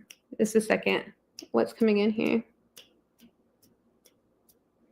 Yeah, like your reactions to people, like when something happens, it's like, is that really going to happen? Are they really going to say that to me? Type of energy. That's what that's affecting. That mermaid past life is affecting in this lifetime. Like the reactions to people, how you feel them when they're coming through. Yeah, like how you react to them. It looks like sometimes you'll get upset and kind of close down or go talk to someone else about it. And just like, it seems like it stumps you. You're just like, okay, well, like this happened. Like, what do I do? Or like, how do I move forward? I don't want to move forward. I'm like upset. Like, it seems like it's affecting you. And it seems like it has since like the way they're showing me you're like sad, like maybe like a teen or like a early 20s something. I don't know, but you look pretty, and I don't know your age. Maybe that is your current age. I don't know, but you look pretty young. Like if that's not your current age, there's like a version of you that's upset by that still. So let me know how that sits, Katie. Okay. Okay, so Claudia says, so true, I've been to too many lifetime. Alice said, I got a pretty good idea what you're talking about for sure. Okay, glad that resonated. Yeah, I get it. Musically, voice is not the same. Claudia said that makes sense. I have been having trouble with my throat chakra. Okay, yeah. And maybe that's why I've been kind of like, so when I channel for people, normally I'll start to do this stuff. A lot of this stuff is like from my Pleiadian lifetime, how I healed in that lifetime. So I just start to do it and just to move some of the stuff when I'm working with these past lives. So that's what I'm doing. If I look, you're not sure what I'm doing, I am doing some stuff that might look wacky. So just want to let you guys know that. So Kate asks, is this to do with the betrayals I've recently experienced? LOL, I've just turned 38. Okay, yeah. So it looks like if you're 38, Katie, it did look like perhaps it's affecting your younger self based off of what I saw. Okay, so Katie says, so is this to do with the betrayals I've recently experienced? What I'm seeing looks pretty intense. Give me just 1 second, Katie.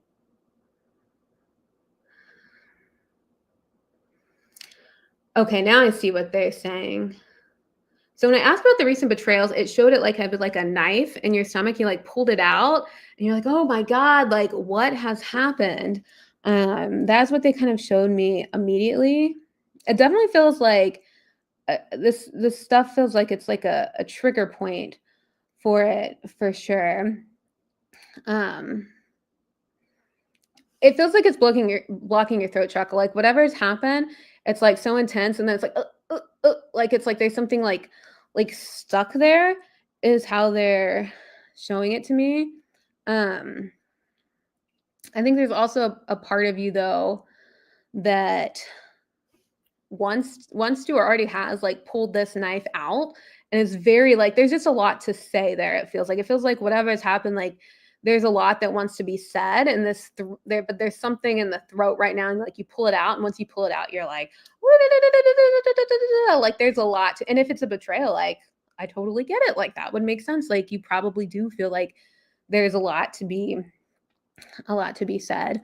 I just would say one thing, like with the throat chakra and like speaking, not speaking, that type of thing, just make sure you're doing a lot of care, because I feel like right now there is an energetic wound there. They're showing me it's like a gaping hole and there's like blood coming out of it. I'm sorry. Some of these things I see are very graphic. I really apologize.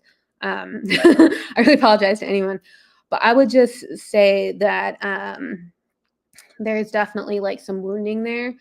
So just, making sure to do that self-care, rinsing out. It kind of shows it needs to be cleansed and rinsed out on an energetic level. But it does seem like there is something that needs to be addressed with one person, is what they're kind of showing me, like kind of quiet, just like person to person, like addressing that. So let me know how that sits, Katie, if that resonates, like if you kind of know who that person is. All right. Okay. Yeah. An almost lifelong friend. Okay. So the mermaid thing resonates. I'm glad about that. Yeah. And moving through a recent betrayal by an almost lifelong friend. Yeah. So I'm guessing maybe that's the person they were referring to, but I don't know. You can let me know. Working through layers of grief. Yeah. Okay.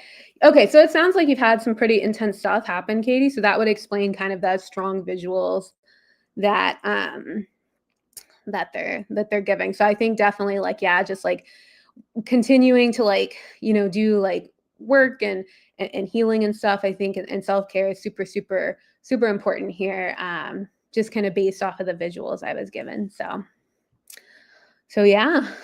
All right. Well, what do you think, Raven? Oh my goodness, Judith, take a break and get a drink. I have a lot that I have channeled to kind of help, I really have, and I so appreciate you. You're spot on. You're literally spot on. And it's so in synchronicity with this Taurus moon, because what does Taurus rule? Taurus rules your heart chakra, but not your throat chakra. So basically, speak your truth no matter what, no matter how it makes other people feel. Because if it makes you feel better, then speak your truth. Speak your truth. You know, it doesn't need to be heavy on your heart, and it doesn't need to cause you anxiety when you want to be heard. And that's part of this full moon in Taurus, literally. And when Claudia even said, well, she's having like your throat chakra, being a Taurus sun, also too, yeah, it's about speaking your truth and being all like I said with that Uranus in Taurus, also too, being unapologetically as F about it because you know what you need, that what you feel that you need that's right for you at this time. What right for you for this time is what's right for you for, you know, for right now. And what's, it might not be for other, but there is, you know, right and wrong. This stuff's got to stop. Like literally, we need to communicate and we need to literally speak what's literally on our heart. And that has a lot to do with, Taurus. It is call in on like Archangel Raphael is literally here very strongly as well. And you just have this green gel, just literally like a blanket that just literally, you know, pours down into you, inside of you and outside of you in all different, in each and every one of your cells. Not to mention too, I'm going to say this, I'm holding my cellulite wand, but also Chamiel, rose quartz. I'm saying Chamiel because Chamiel literally, if you feel that you cannot, you know, speak your truth, and Chamiel literally helps with soulmates. It helps you to communicate with that love frequency. And also, too, if you don't feel like you even want to communicate inwardly, you can do it telepathically. You can write a letter to that person. And if you are doing your, you know, your ceremony of releasing tonight with the full moon, write that letter out. Write that letter out how you want to express what you would want to say to that person, but you don't feel that it's the time to right now. You'll know when it's time. Trust your heart, trust and follow your heart. What your heart says. Your mind can play so many tricks on us, does it not? It really plays so many tricks in it. We can assume so many things, but if we do not communicate and speak our truth, then how is that the other person going to know? And if they really are there for you, understand you and understand you and love you, that they're going to hold that space for you. Make sure that you are safe and in a safe place to do so. But whatever is no longer literally is no longer resonating with you, do not hold it in within yourself because it literally causes blockages. It causes your energetic field, your magnetic field literally gets clogged, dense, gets even more dense, and things like that. It's so vitally important to ground yourself, cleanse and clear yourself as well. In your bare feet, even if it's cold, like those negative ions need to be down and they literally can regenerate your whole bloodstream. I kid you not. Raven does it all the time. And just what no longer is releasing for you, if you feel that things are coming at you and you don't have to even consent to it, it's literally saying and affirming out there into the universe, say, I do not consent, return it back to the sender. Your energy stays with me. My energy stays with you. You know, your energy stays with you, my energy stays with me. That's how easy you say things like that. And when you feel that your energy is literally going out there, because we have our vessels open all the time, and we have all this debris that's energetically debris. That's what I call it, all coming in at all times and everything. So it is very vital to cleanse, turn off your electronics from technology, especially this weekend. You know, do you some Netflix and chill. Quit putting yourself in these limitations when you're not going to like it. Like your higher self is like, F that. I don't want to do these things no more. I'm not going to do these things no more. I'm going to change it up. What can I do to better myself, my family, my goals, my dreams, my desires, to better myself and knowing where I'm going for in this path time? Also, too, with this Taurus moon, I know we're doing a lot of rambling, but it's very important to get this out today, obviously, because it's the sensual pleasure and your abundance. And, you know, Taurus, Venus rules Taurus, and that's about your love, your beauty, your finances, and all of that. But it literally is like self-nurturing, self-love.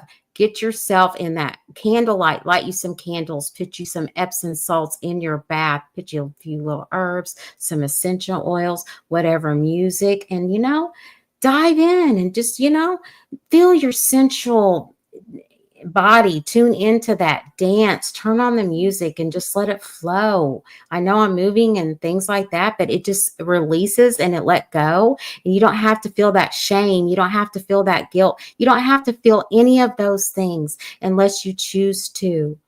But to free yourself and all these energetic cords, it is literally cut the cords, let them go. Ask Archangel Michael to clear it, cut it, release it, let it go. Ask if you don't even want to talk to that person. The Ho'oponopono, you can use the Ho'oponopono. Call in the sacred violet flame and ask to burn everything away that is low frequency, that doesn't even need to be into your field or anything like that, because it is that simple. We have these tools in our toolbox that are literally there to use, as long as we change our perspective, that we literally are going to make it. We're going to make it because this bigger plan that's already in motion or has already played out. We are literally having the past, the present, and our future already living in it now, in the now. Yeah, which was what our message was about, right? That everything is planned out by our soul prior to incarnation and is in the Akashic record. So I think that is, I think that's such a beautiful way to kind of pull it all together. And I mean, you're giving me some ideas for some self-care this weekend, Raven. So I see that Katie took a Epsom and sea salt bath right before this. So she is definitely getting to her mermaid, right? Her mermaid past life was wanting to come through. So I love that. But yeah, no, it's definitely, I think when it comes to trusting the universe, like, it ultimately is trusting yourself, right? Because when you say trust the universe, you're trusting the universe, but you're trusting, your soul's plan for incarnation, what you want to do. And then, you're trusting yourself to make the right decisions, but you're also trusting your spirit team to help with those, all those different pieces that need to be moved, all those different things that need to be happening, but also trusting yourself to receive those messages and act. And then just trusting the plan that your soul has made. So I think it's very beautiful to be a human. And we talk a lot. We've talked a lot tonight about how hard it is and how difficult like the 3D reality is and how dense it is. But it's also awesome to be on Earth too, because you can come here and you can dye your hair pink, or you can buy a sports car, you can do all these fun things like put stickers on your new moon intention candle, or go on vacation, or there's so much you can do here too. And so I think a lot of times we talk about how horrible it is, but there's some great things about being on Earth, being on Earth too. So we don't want to take that for granted either. So yeah. Being here on Earth is so miraculous, and it's a miracle in itself. And I think this is how it is. And it really ties into trusting the universe to deliver, because when you said this, we are literally the universe. Yep, we are. And we literally are the universe, and we literally create so many universes within that universe, right? Because there's billions of universes. So, yes, and being here in this human form, having this multi-dimensional experiences that we are having is it's a miracle. And life is too short and is too precious to hold all these resentments, all this guilt, all this shame, all these outside authorities telling you can't do this or you can't do that. You can do anything that you literally your heart desires to do, so as long as it's for your highest good and for the highest good of others. So yes, it's just all about trusting the universe, because the universe has got you. It will always have you, because you are the universe. And if you are not trusting into the universe, then that means that you're literally truly not trusting in oneself. Yeah. That's true, right? And that's that inner self-trust, right? And use your intuition. And by doing that, it's interesting because it's not going external to connect with God, it's actually going internal to connect with God, source energy, right? And so you're trusting yourself, and you've got to learn how to do that. So that's part of the beauty of the human experience, as well as dyeing your hair pink too. That's the other fun part, right? Staying in and living in your human experience and appreciating the beautiful parts of it too. So yeah. is. It's so beautiful. What is the next thing that you got rolling out? And tell everybody that's watching what's your next plan. Well, Salem for one, like everybody, she's going to Salem. Can you imagine the energy she's going to? Oh my gosh, so That'd be many cool. messages. Are you going? I know that's going to be so cool. I'm going to be watching your stories on that most definitely on Instagram because I just Yeah. love it. You're on so many of all these new adventures, and it's just it's remarkable and it's outstanding. Yeah, I cannot wait to check out Salem. I'm probably going to be going on Monday. I'm going to be going to the Harry Potter exhibit tomorrow. Uh, it's like, I don't know. I don't know exactly. It's like some interactive Harry Potter exhibit. So I'm going to do that. And then I'm probably going to go to Salem on Monday and check that out. So yeah, definitely. If you don't follow me already, follow me at Infinite Plans and check out my story. I'm nomadic. So I travel around, go to different cities. Right now I'm in Boston, Massachusetts. I'll be also in Salem. And then next Thursday, I'm going to New York City for 2 days. I'm also going to do another Harry Potter experience there, Harry Potter and the Cursed Child, on one night. And then the next night, I'm going to go to the Christmas spectacular with the Rockettes. So I'm super excited for that and to just explore New York City during Christmas time because I love the Christmas spirit. Like I used to have 3 Christmas trees in my 1-bedroom apartment. I had one that was white with like all my like rainbow stuff and then like food stuff on it, and like Lisa Frank type of stuff, like that bright color scheme. And then I had a pink one that was covered completely like in like pink, like a pastel, pink, green, pink, blue, and like different like foodie and like dessert and stuff. And then I had just a regular traditional looking Christmas tree with snow on it. And that's where I put like my more like red and green and like white type of like ornaments that were traditional looking. So like I don't have an apartment like currently, so I don't have any Christmas trees. So that's why I'm like when I go to New York City, I'm like I'm gonna see all the Christmas trees, all the decorations, giant nutcrackers. I'm so excited. So but I see we have a guest joined us. Absolutely. Dragon cameo. I'm sure I know she has a question for you really, really quickly, Judith, but I am going to say this right now. This, what you have going on is such adventurous. Talk about freaking spectacular, freaking oosy, juicy, freaking lots of so much fun. I want to be in your suitcase right now, just like Claudia had said. It's like, oh my God, stick us in your suitcase. Like 2 Harry Potter things. That's so up my alley. And I'm sure most of my audience, because this is the mystical creatures and we are mystical creatures, are we not? And the Rockettes. Oh my God, the energies from the Rockettes. Like that is exciting as well. So what is Miss Lovely Dragon Kimono have to say today? And happy full moon in Taurus, my love. Gosh, oh hi. I was like, Hello. shit. It was like I was trying to load it up, and then it was like, technology right now is so I have to be very, very patient.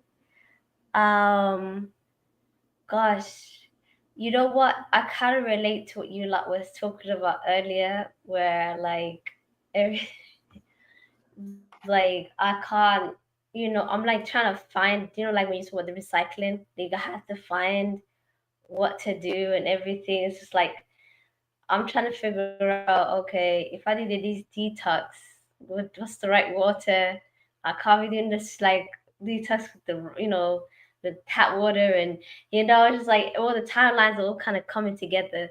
So it's like I'm at a crossroad now where I'm just like I don't know what my spirit guide is telling me because there's so much going on. Because like, where do I start from to just jump?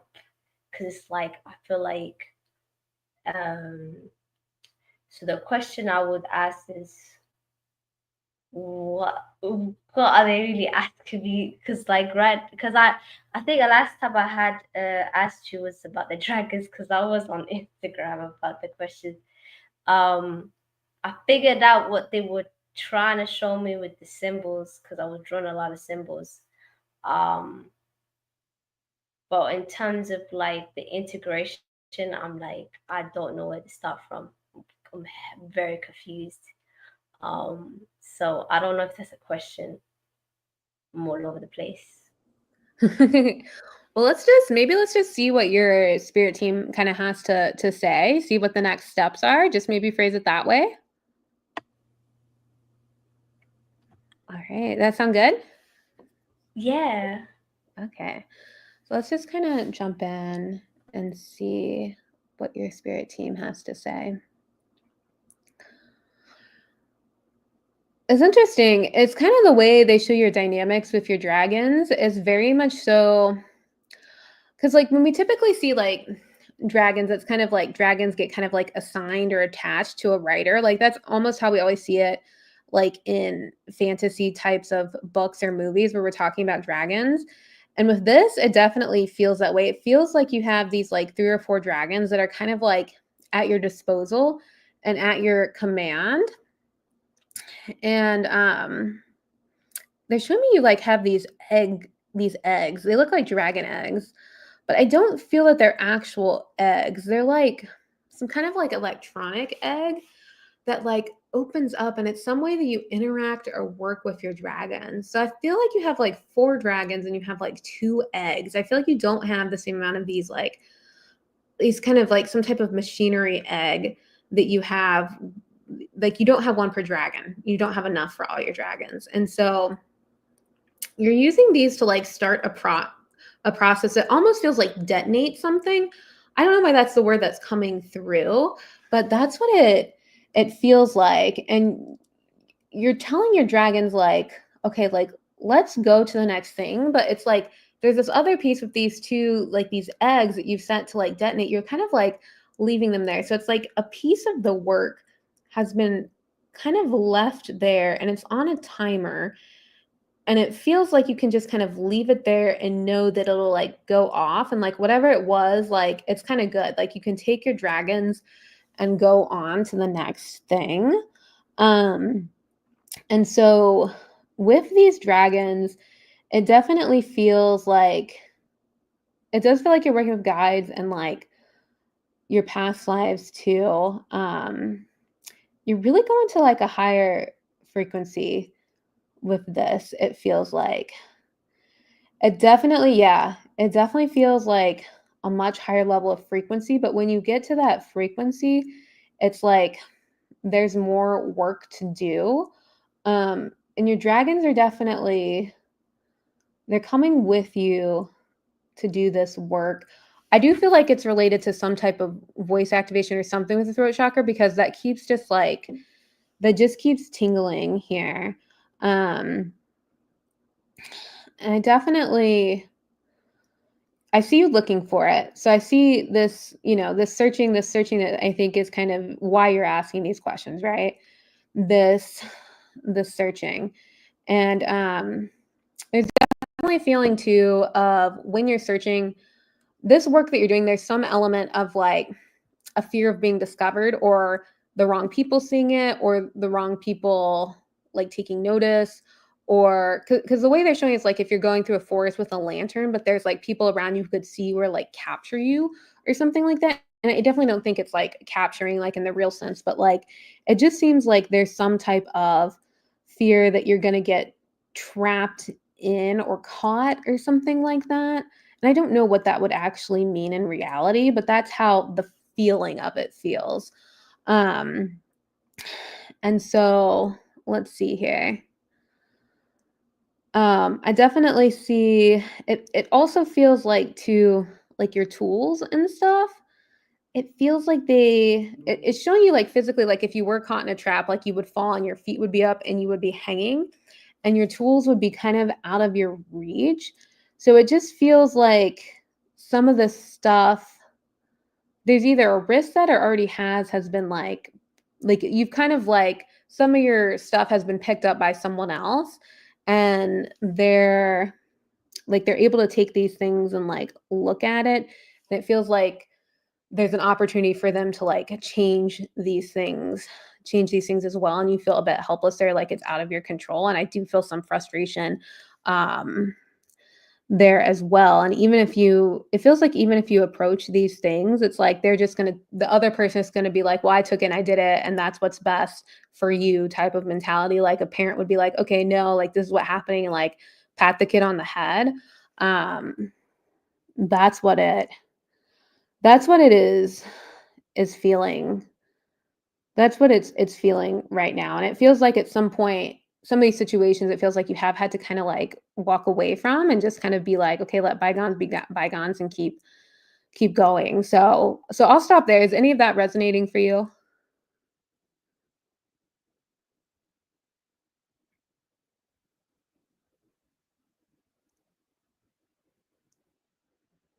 Are you there, Dragon? Say that StreamYard. She's in the UK as well, so she could be Yeah, okay. I've been telling people like this. I have my house is like right next to the 5Gs. I've already like I know what you're talking about with the eggs because you're talking about because I just found out someone gave me a name of it, the quantum lateral cube. I can literally see it. It's, and I kept drawing it. That's a lot of my Oh. drawings is what kind of reveals it. But I'm trying to figure out what to do with them because it's like they're like the dragons are like and they've been I feel like they've been around like the one of them was in on a Taurus. A lot of them because I keep getting a Taurian because it's funny, right? Because Okay. I kept talking about it before and then I got a card like a while ago, like I think 3 4 years ago, and then someone pulled that and said, "Oh yeah, one of your dragons is in from Taurian and is trying to help you out and assist." And I said, what is that? And I kept seeing that anyway. The word just kept coming up. And then there was something about helping out the collective with the technology. But I'm like, what am I supposed to do? Which is probably why I get so frustrated with the technology. Like right now, I'm just like telling everybody, like, the technology is like they're picking up my energy because it's like every time I talk about a particular thing, it starts backing out. And I'm like, I'm telling everybody, this technology they got going on is not it. It's like the real technology is really us, and we need to level up. What is Yeah. this thing? It's so frustrating because it's like Yes. I'm. Everyone's telling me to slow my speech down. I'm just like, this is what the next technology is. It's gonna be very fast. You ain't go if you ain't not picking up because I know it's like I know what's going on because it's like I know for a fact that I'm supposed to be out here building some sort of advanced technology, but I just don't know like what's going to be where I'm gonna be placed at. But I'm getting closer and closer. But something about Sirius keeps coming up, and it's funny. I met someone talking about Sirius C. I was like, are we supposed to be doing something with the technology? I don't know, cause Yeah. everything keeps coming up. Like I'm like, what is going on? And it's weird because I got so much Aquarius like on my chart too as well. So it's like, uh, and my South Node is in Aquarius, so it's like, oh, unfinished business. That's Yeah. probably where you go getting at the unfinished business with Aquarius, because like you Yeah. think that your South Node will be left behind and then you move on, but then mine kept coming back into my chart. I'm like, what am I supposed to do? So it's like, am I supposed to come back to advance the technology? That's probably why they were like, yeah, you're not done yet. Like bring your ass back. Yeah. Well, I feel like with a South Node, like what I was taught is that I think a South Node is where you start in this lifetime and then you end at the North Node, right? So like maybe the South Node, if it is like unfinished business, that's because you're bringing that past life stuff in here, like into this Mm, incarnation, right? To finish it out. But I was gonna say, like with the egg thing, like the way I saw it is that you just needed to kind of let it there. Like it's on a timer. It's almost like you can just put it aside and then go on your other stuff and like let it do what it needs to do. Like you found it and you've put it there and you've like set a timer so that it'll, I mean, not explode, but that's like visually how they were kind of showing it to me, but like do its work when it needs to. So it felt like the answer to that was that like you didn't really need to do anything much. You've kind of done what you need to do. So I don't know if that resonates, but that's how they showed it to me visually. I think when you're trying to get, they're telling me not to stop researching all the quantum shit. They said you figured it all out. They said I feel like I got to a point where I think I figured out everything to the point of going to the ends and depths of like essence. And now they're like, girl, now you need to just bring your physical body and catch it up with what you've already found and integrate it with life. God, they told me to. I feel they try to tell me to live. They really Yeah. say to go. You need to start living and integrating that shit because I feel like that's what we tend to do. Like when you're from like when, because I know I traveled different lifetimes and different like I'm old. Like I'm getting this. I know I'm old as fuck. So they, it's like we get so caught up. Like I want to say this to people. I feel like we get so caught up. I think that's why I wanted to get up.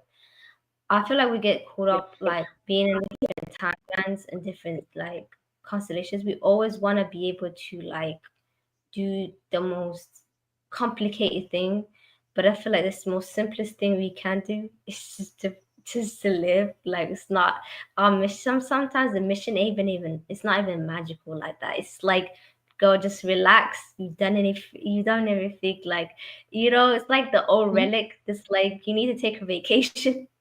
Like Yeah. you've Yeah. graduated. Like you just need Totally. to just experience that other side and just relax.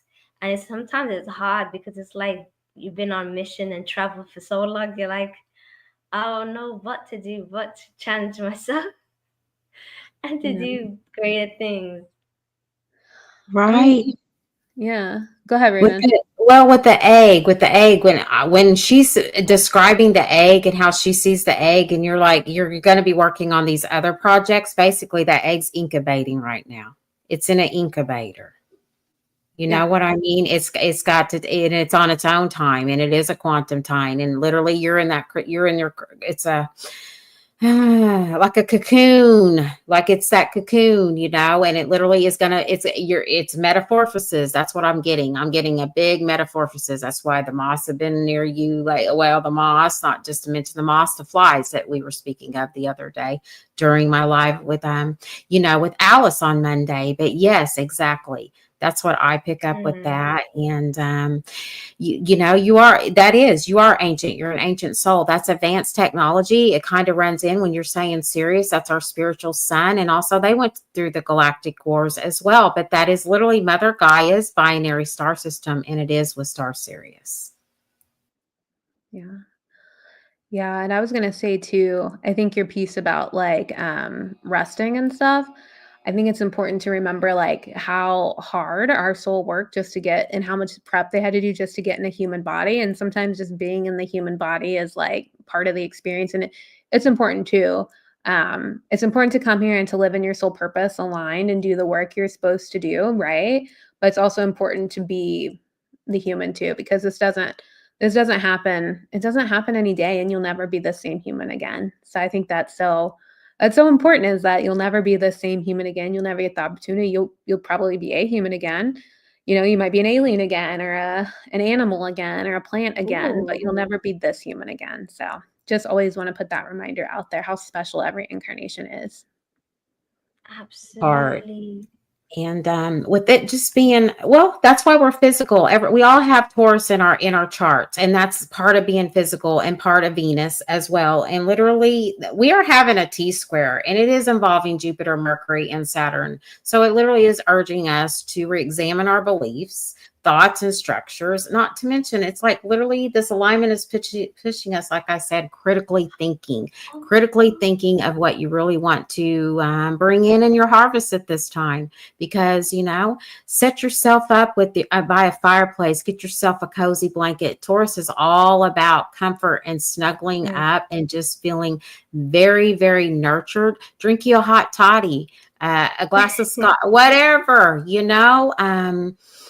Apple cider is very good at this time, and put a cinnamon stick in there because that's great for abundance, prosperity, also too for protection too, as well. Oh my God, Saints backstage. Oh my God, the co-host, favorite. Saint is backstage and everything. And Saint, do you have a question? Yeah, he said, yeah. Oh, hi. Salute to the space, salute to everybody on the stage. Yes, I do. All right, let's go for it. Okay. Recently, I've been having dreams that I can't really remember. The only thing I remember is like my ancestors or a guide coming to me. I don't remember what we've been talking about. Then it was like one instance, I was like in the dream. Then I saw like my avatar self. Then my avatar self was crying. Then it grabbed me and it put me on his face. And then it just like held me there. Like it put its hands over me. And it's like it was pushing me down so much. I didn't feel like it was trying to crush me. I felt like more so it was trying to comfort me, but it didn't know how to do it. But then it just smashed me like through my avatar, and then I melded with it, and then just kept its hands like right there. So I don't like know what that's like, what it means. Yeah, let me see. Let me tap into the records, into your guides, and see what is this dream for? And your name is Saint. Saint, is that right? Saint. Saint. Saint. Okay. So what does this dream of saints mean?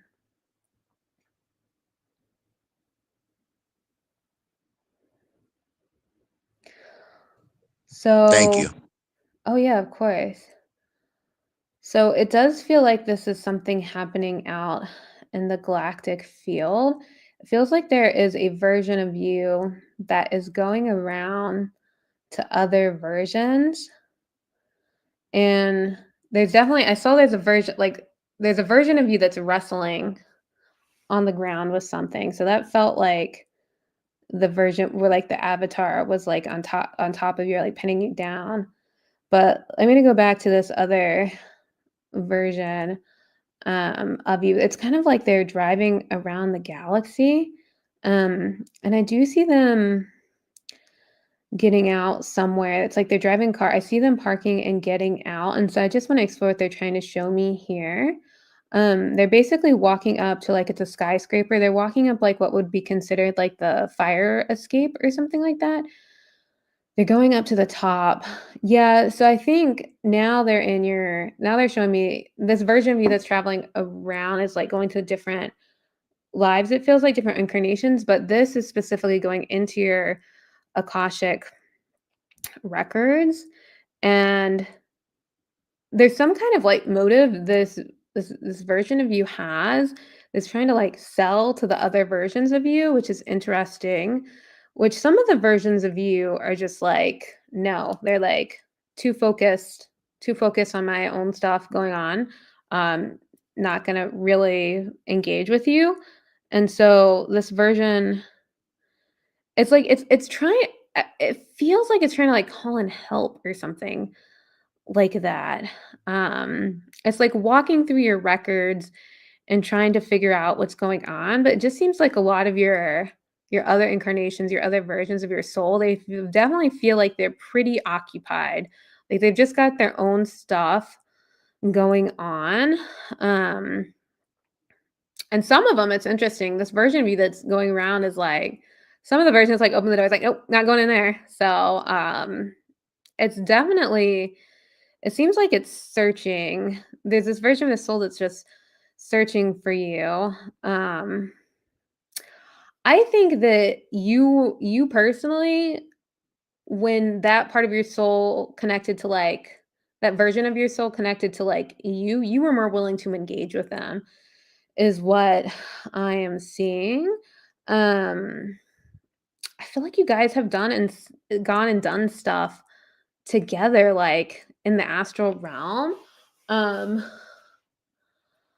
I definitely the star system it gives me the most, like when I see it, it looks the most like Orion, just because of the city structure, the way it appears, it just looks more like Orion to me, and it just feels like there's just a lot of like traveling in between like dimensions and realities that you guys are doing. But there definitely was like a fight at one point. So I'm going back to that. There's a fight at one point. There's definitely like a feeling of like being on display too, which is interesting. Um, in this with like the avatars and stuff, like some type of feeling of like having to perform or being on display when like not really, like there's a part of you that's kind of held down. Um, I feel like that's why you were willing to go around and travel with this guy, is what it feels like. And it feels like it's affecting your third eye for some reason or another. I was getting something dropped there. So I'll just take a pause there, saying how does all that feel? Or does any of that resonate with you? Yes, it does. It completely I feel with you. resonates. It made me like I just had a moment where I just shed a spiritual tear. Okay. Wow. How did that feel? It felt because it didn't feel like with the moment we were saying, just because I've been seeing like other like me's, and I've been hearing like when I go to sleep. So I just been like blocking. I'm like, man, those have been some vivid dreams, but they me, but they not me. And I'm wondering like they doing the same thing I am. So like one night, like when I'm having just like I've always not listened. What happens when I listen, and then it just pulled me deeper, and then I was right there, and then the avatar just grabbed me and put me on his face. Yeah. Yeah, there's a lot of activity moving around, and it almost seems like maybe you've been like going through your Akashic records is kind of what it feels like. You're doing a lot of astral traveling through your different past lives, it seems like, in your sleep. And it does seem like, I just want to tap more into that part of you of like the why this traveling, because that other part of your soul I kind of saw. Yes, I just that's want what I need to know to know too. Can why. you Yeah. help me with?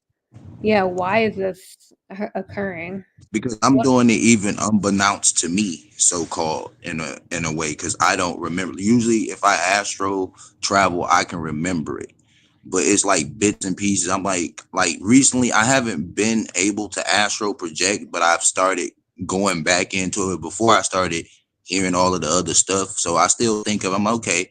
Now you hearing the other things, but I don't have any memory of me going places or what it is, because when I was astral projecting, it was like a memory, like a retrograde memory virus, or like a Mhm. hex or something like that. So when I Yeah. come back, I don't remember what I do over there. So that affects me even more so now. So I don't remember anything that happens. Yeah. Yeah. Because that normally when you astral travel, like you go into the body of like your other incarnation, or like in my experience, like I'm going and I'm seeing it from this perspective. But this felt like this part of your soul is like going in and seeing them all, like they're two kind of separate, right? Which like all our incarnations are made up of one oversoul. So it's definitely possible for them to interact like that. In fact, that's what we do when we go into the Akashic records, is like we interact with like another version of the soul. But why is that happening so frequently right now? Let me just see if I can channel why behind it, because I think it's important. So there's a past life where you were leading some kind of rebellion. It looks like Stone Age Viking type of clothing. You were leading some kind of rebellion, and something happened. I see you kneeling down. There's some devotion to some type of like, it looks more like a god or goddess, but it's like a statue of this, as opposed to like an actual ethereal type of being or ascended master. Um, and you got some blood on your hands because of this worship to this statue of a god. So I'm imagining it as some type of worship figure for this culture. And it seems like it doesn't seem like that part of you was healed. and you've kind of taken it upon yourself. It definitely just, there's still this energy of wanting to rise up and fight within you that is being shown, this impetus for this. It almost feels like the soul is still really moving through that piece of itself and still attached to that. Um, and it's been put, they're showing me, I don't remember the name of that movie. It's like, it's something that's not politically correct anymore. It's like this guy has like, this kid has a statue of this like Native American, and he puts it in this like little dollhouse and it comes to life. Like this came out when I was like a kid and I'm like 35. So it's a while ago, probably like 20 years ago. But it's showing me like that reference. It's like that part, that past life part of you has been kind of like, it's almost like the soul has like triggered it to be more on and like come to life more. And it's going around, it's putting your Akashic, right? It's like going around is what it seems like. And so let me see if I can get just anything more on that. That seemed like some Kane the Conqueror type shit. Is he being good, or I'm like, look, I've been saying that like when all this was happening, I'm like, this seems like some Kane the Conqueror. Like we gonna have to stop another version of me, and I really didn't have time for that. I'm like, this is just, I'm like, I don't. But Yeah, you're on whatever top. he has going on, because this is crazy. I didn't have time for none of this. And yet I'm like, I don't want to be here. Cracking me up too, because we all You had know an what's expectatoid lifetime, and that's why she's cracking up. So let her you know tune into what's that, funny Saint. She's going to give you an answer. That is Thank funny. I've been telling him. All right, so let's see here. Can we get some kind of clarity here about what can happen? I definitely feel like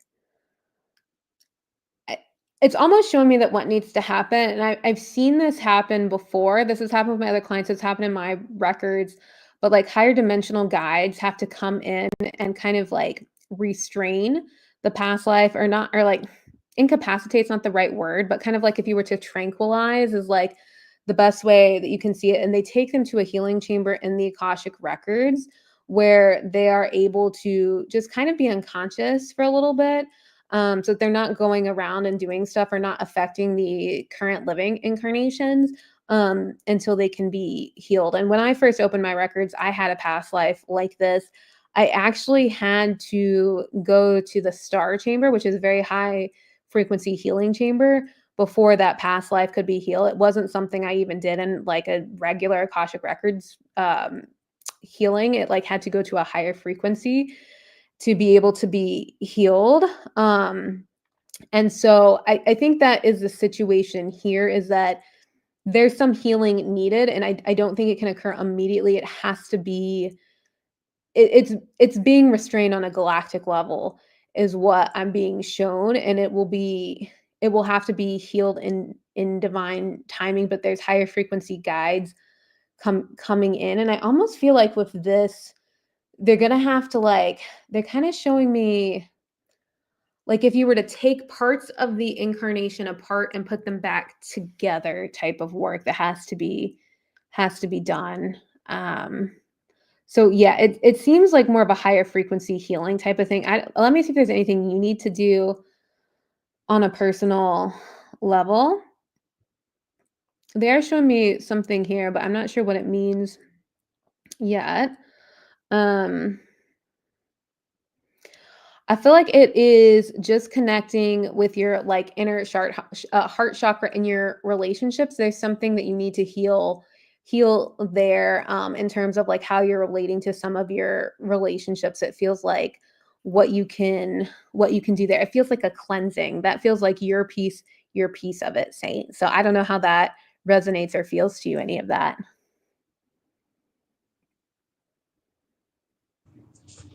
That resonated as well. I think I know a little bit more for what I have to do, but I have to center myself, and I have to, I have to listen to my heart, because my heart been telling me specific things, but like, is he okay? So look, with the specific entity or person, okay, I'll just say the other being, is it going, because like I've been sensing like what it is that he's doing. Are we gonna come into like conflicts, like direct conflict? Like, is it gonna have to be a conflict, and then that's what gets him to the higher being? Let me see. I'm gonna ask, is he already there? I feel like they're taking him right now. Hold on, let me ask them something. Okay, I think they're able to take him because I have the Akashic records open now, and they're able to kind of mobilize him now as we have the Akashic records.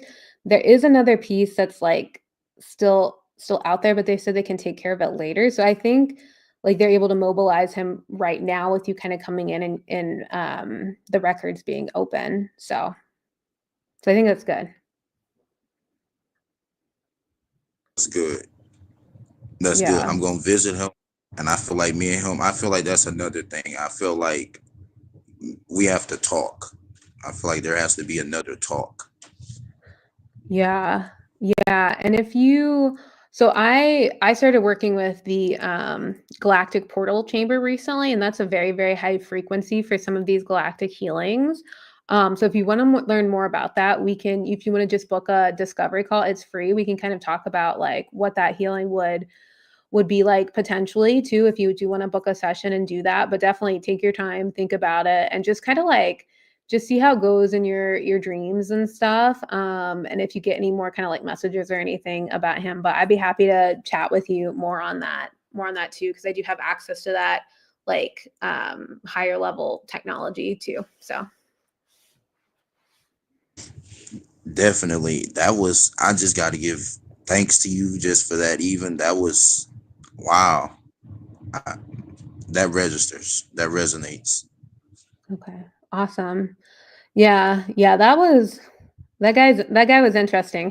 Thanks for coming on and sharing that. That was interesting to see. So yeah, no, definitely thank you guys both for joining. Some really good questions.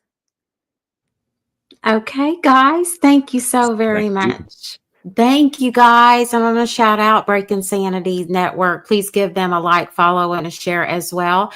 And our lovely Miss Dragon Cameo literally has a live that she literally is rolling out here in right after mine, quite honestly. And it's a topic about taboo. So it's going to be very juicy on this Venus day and bringing in this Taurus moon. It's so perfect in alignment. And also, too, this moon is literally inviting us to bring back, our stable foundation and manifesting our abundance in all possible ways in our mentally, physically, spiritually, emotionally, and physically, literally, because we are and physically having this human experience, are we not? And if anybody would like to have a interview and be a special speaker on my podcast, please, all my information is in my bio. Please send me an email, or we can book a coffee meet and greet and have an interview and go from there. And please like, subscribe, and share. And please, please, please, my loves out there, please reach out to Miss Judith on Instagram. All of her information is in the description box below. And also, too, she does live streams every Thursday. If you have any questions or anything, she'd be more than happy to answer them and book a reading with her as well, an Akashic reading and a Third Eye Activator. Also, too, she does guided meditations, and those are very, very, very, very manifesting in what you want to, your dreams, your goals, and desires that you want to be manifesting to at this time. Would you like to say anything else in closing? Well, just thank you so much, Raven, for having me on. I really enjoyed tonight. Lots of good questions, lots of good talking. So it was just great to be here with everyone. And yeah, please feel free, if you enjoyed tonight, check out my Instagram. If you wanna book a discovery call before booking a reading, you can do that as well. But just all this different kind of past life stuff will really go into depth, more so like what happened to the past life. You get to talk with the past life. And then we actually do a lot of healing around the past life, either using like Reiki, Akashic mantras, or that higher level galactic tech that I work with as well. And we can do that for third eye activation too. So if you have any questions, reach out. You can always message me on Instagram as well, or book a discovery call. But yeah, thank you again. Thank you so much to everyone who joined. And thank you, Raven. It's great to hang with you as always. Well, thank you, Judith. You know, I'm so honored and humbled and so beyond grateful for you being a guest today. And we will be doing more lives. I know we have so many other titles and so many things to wake up on this stage as well. And I am thanking you as well, Saint and Dragon. I cannot thank you enough. You know how much I love you, literally unconditionally. And I just thank you guys for all being here and bringing in this beautiful, beautiful Taurus full moon that we all are embarking on. So everybody, please, please, please, I cannot stress this enough. Literally, self-love yourself. You know, have that piece of chocolate cake, have that chocolate, whatever you want to. Treat yourself, spoil yourself, because guess what? It's Friday and we goddamn deserve it. That's right. I said it. Woo! Friday. You know, let's just, it's just time to bring in that harvesting and you know, live it up, have fun and enjoy your weekend, everybody. And with that, love a stay and namaste, beautiful souls, and bye-bye for now. Bye. Bye. Bye. Bye. Bye, guys.